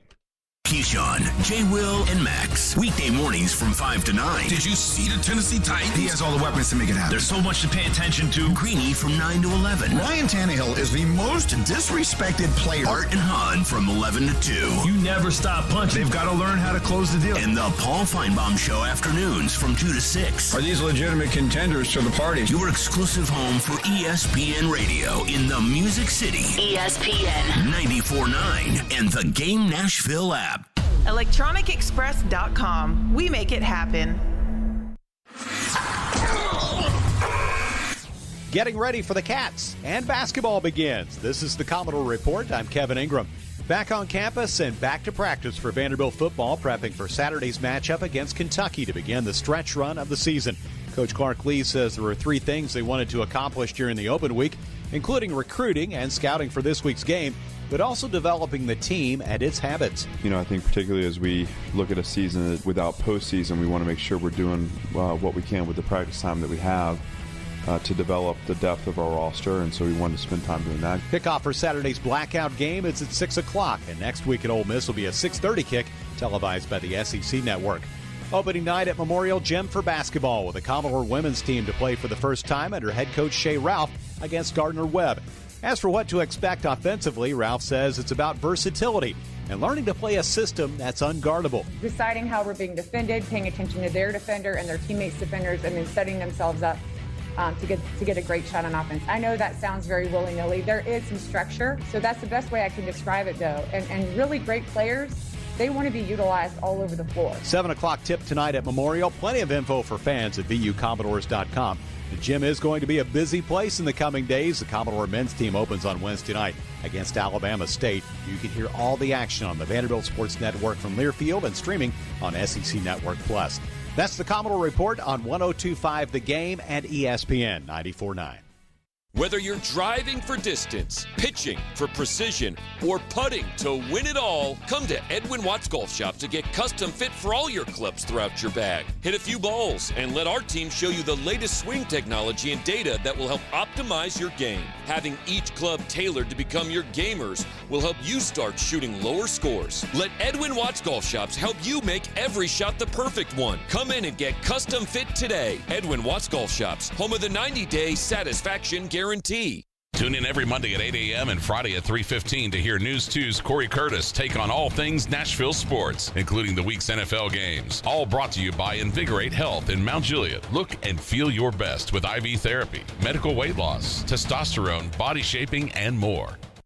To you, my love, my heart I surrender just as soon as I deal with yonder fender bender. Cause my ice cream truck is the way I make cash, so I'll buy you a ring when I lose this stress rash. Owning a small business isn't always as lovely as it sounds, but at least Progressive Commercial saves you money with personalized discounts. Get a quote in as little as 6 minutes at progressivecommercial.com. I'm gonna make you so happy sometime next year, I hope. Progressive Casualty Insurance Company and affiliates. Coverage and discounts not available for all vehicles or states. Policy terms and conditions apply. Nashville's best sports talk, locally owned, home of our Nashville Predators. WPRT-FM Pegram, 97.5 Murfreesboro, WBUZ HD2 Laverne, online at thegamenashville.com. We are ESPN 102.5 The Game. It's Robby and Rexrode with Robbie Stanley and Joe Rexrode on Nashville's best sports talk. ESPN 102.5 The Game and the Game Nashville app. Welcome back in. Final hour of Robby and Rexrode here on ESPN 102.5 The Game. Brought to you by Volunteer State Bank. Real people, real solutions right here. Remember FDIC, equal housing lender. Robby Stanley, Joe Rexrode, Michelle Knezovic here with you on this Tuesday morning. And as we do every Tuesday at 9 o'clock, we go to our 102.5 The Game phone line, driven by WilsonCountyHyundai.com, and welcome in our good friend Charles Robinson from Yahoo Sports. Charles, what's going on, brother? How we doing? Doing well this morning. How you guys doing? We are great. Appreciate you taking time to join us. So, Charles, let's start with the Titans. A big win on Sunday Night Football against the Rams with no Derrick Henry in the game. How impressed were you by what you saw from the Titans without their best player on Sunday Night Football? Defensively, I mean, it was a great game. Shane Bowen, I mean, it was, a number of guys, Jeffrey Simmons, Danico Autry, we talked about Autry last week, getting, obviously, Byard, Harold Landry, getting these contributions from these guys, particularly up front, to me that's going to be potentially the difference maker in the playoffs. I think we talked when the season began, and I kind of told you guys, I'm looking at, this season, particularly considering how the Tampa Bay Buccaneers caught their stride down the stretch last year, and so much of it was front pressure on defense. And it was part of the reason why, when the Cleveland Browns came into the season, I said, their defensive front is so ferocious. As long as they can stay healthy, I think they'll factor. Well, I think this is what's made the difference for the Tennessee Titans. When you look at how that front is playing, and you can see them getting pressure without having to do anything exotic. I really think that's the key. If you can scheme pressure just with your front, if you're a 3-4 or 4-3, whatever, what your defensive line is, and then occasionally throw in a free blitzer, whether it's a corner off the edge or moving around a linebacker. I mean, it really can create a lot of problems. And I thought, Matt Stafford, we watched him make 2 absolutely incomprehensible Carson Wentz throws, and it completely changed, the complexion of that game. So defensively, I was extremely impressed. Offensively, if you're kind of sitting there going, okay, well, let's see with Foreman and Peterson, let's see where the running game goes. I will say this about the running game.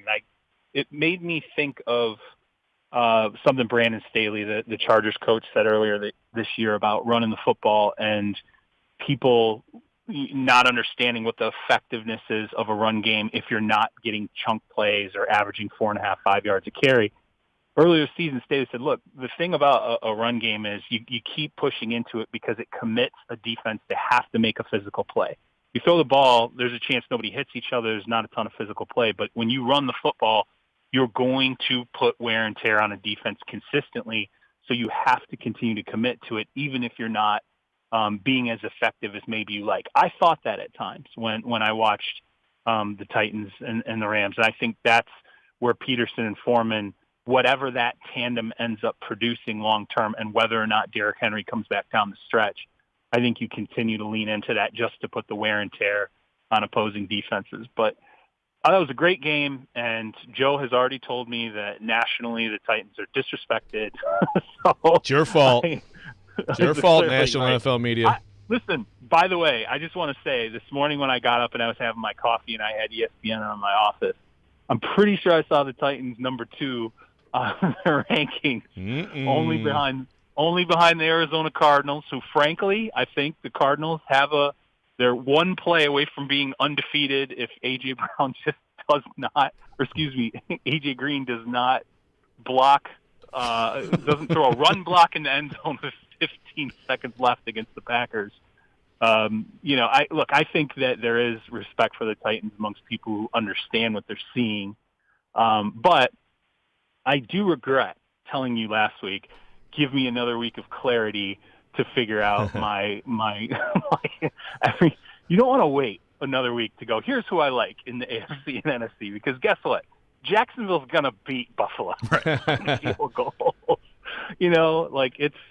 This continues to be the most ridiculous season I've ever seen. And the analogy I'm now leaning into is when Joe and I grew up in Michigan, opposing defensive line coaches always used to say about Barry Sanders, if you're playing in the defensive line, when you hit your hole, stay in it. If he vanishes, just stay there. He'll come back. That's how I feel about teams this year. I'm like, if you like a team, stick with them. Maybe they'll go through some struggles, but they'll be back. And in a way, the Titans have kind of embodied that team that I thought a lot of. We talked about it in the off season. They've come back to more of what I expected. Although I will say, they've done it in a manner, particularly recently, the last couple of weeks, defensively, that I did not expect. Well, I had dinner in L.A. Saturday with your editor and our good friend Al Toby, who was like, so the Titans are going to get blown out tomorrow, right? I'm like, I don't know. And then during the game, he texted me. He's like, why didn't you tell me to take the Titans on the money line? I'm like, dude, I no idea what's going to happen with this team. This is how we digest now. This is how we digest wins and losses now. We're like, why didn't you tell me ahead so I could have bet the game? No, I would have told. It was funny because, whatever, we all have a fantasy football team or whatever. I started the Titans defense against the Rams, and people thought I was nuts. And I'm like, go look at how they're playing. Here's when I want the Titans defense won me over. I thought they were going to get slaughtered against Kansas City. I was like, they're going to get trashed. That secondary's beat up. Kansas City's going to wipe them out. And I think a little bit is Kansas City's effectiveness, but that game I saw a team that came alive. I'm like, hey, they're getting pressure on the quarterback. That's going to help the back end of that defense, particularly if this can be consistent. Once Dupree got back on the field, it was just, I felt like some of the pieces, some of the guys that they were counting on. Again, I brought up Autry.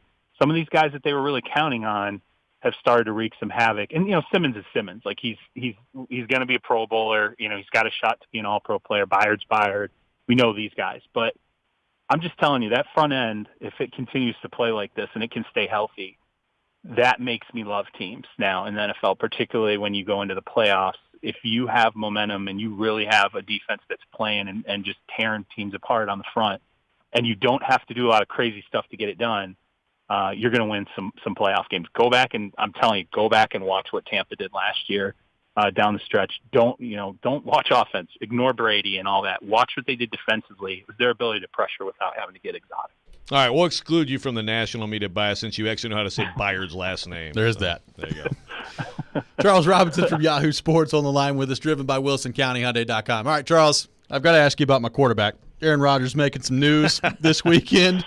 It has been quite the situation. Obviously, there is a lot there with Aaron Rodgers, from the original comments that were pretty clearly deceptive at this point about being immunized to his comments made on the Pat McAfee show. There's a lot to sort through. As you've watched this unfold, what have been your thoughts on this situation, and what have been your thoughts on maybe how this impacts Aaron Rodgers as he moves forward here? Well, he had a terrible week up until Sunday. It was sort of like he it comes out clearly that he's going to miss the game and that he's not vaccinated. And then Friday he goes on the Pat McAfee show with honestly, I enjoy watching the Pat McAfee shows. Pat McAfee's a funny guy. Like, it's always pretty entertaining. I enjoy the questions he asks when he actually puts someone, actually tries to challenge people on things. I don't think Rodgers is one of those guys. I feel like when I watch that show, it's similar to, if I was going to put it in the political sphere, it's like Biden going on MSNBC and Trump going on Fox. It's like it's his chosen platform where he can go and not really be challenged on anything. And if anything, he's just going to be lobbed. He's going to get lobbed passes for dunks the entire game. So it didn't surprise me that he showed up there, went on a 20-minute riff, and then a Q&A session that turned into a 46-minute disaster. Personally, my significant other's a COVID nurse. She works COVID units. I know a lot about COVID. I know about what she sees on a daily basis. I was offended by a number of things that he said, particularly about the vaccine. What's so great about the vaccine? If you can still transmit it, get COVID, and people are still dying with it. Well, I can tell him from personal experience. I have someone who goes in and works, 14, 15-hour shifts every day and has told me repeatedly, since the vaccine has come down the pipeline, the vast majority of people we are seeing that are hospitalized and dying are the unvaccinated, not the vaccinated. There's a lot of data on that. I thought that was the dangerous part. I thought he made some good points about some of the arbitrary nature of the NFL's protocols. We had talked about that before, sort of like, okay, explain to us how this really makes sense. And the NFL hadn't always been able to do that outside of, hey, we are kind of trying to shame guys into getting vaccines. But then I thought when he started to go off on, he's leaning more into Joe Rogan's advice than doctors. He creates his own medical team, but, the CDC, he's saying, I don't trust their research. He's talking about, fertility and all these different things that have sort of been disproven. I thought, this is a guy with a huge platform, and now he's standing up there and he's not only, lacking factual, a factual sort of debate in this, which there is a factual debate. He's basically sitting up there in defiance and angry that he got called out for lying. He lied. Okay. He lied by omission. He said, I am, for him to say I'm immunized, but then answer all these other questions. He said yes, too. He said, yes, I am immunized. Right. Yeah, he said, yes, I am. You're right, he did. He said he affirmed it and said, I am immunized, which is confusing in itself. And then he kept sort of removing himself from the vaccinated crowd. I thought it was interesting. Michael Smith, who, Joe and I know, Michael Smith sent me this link of his show on Peacock Network, Brother from Another, and I'm watching it, and Michael Smith's like, he's like, Aaron Rodgers isn't vaccinated. He said immunized.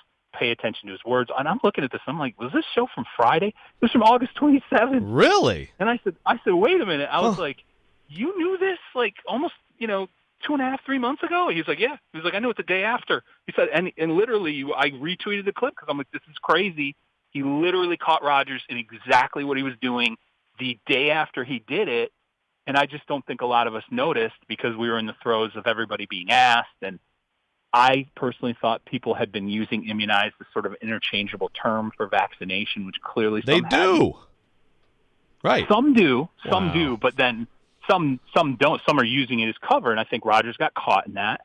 And he is, I'll say this for Mike Florio, he's always been right about Rodgers and criticism. Aaron Rodgers does not like being criticized. He's a fantastic football player. I voted for him as an MVP voter last year, all-world player. Yet he has always been, to me, personally, when I see him, all the things he says and does off field, he is absolutely a narcissist, and he's absolutely an individual who does not like people criticizing him and raising questions about either how he approaches things or things that he says. And then he will turn around and say, well, I'm a critical thinker. And I operate, I go to the beat of my own drum, and I'm just like, all right, dude, like, fine, then accept what you're going to get that comes with that. Now, that's a long diatribe on what I thought about Friday. You know what matters to the Packers is Sunday.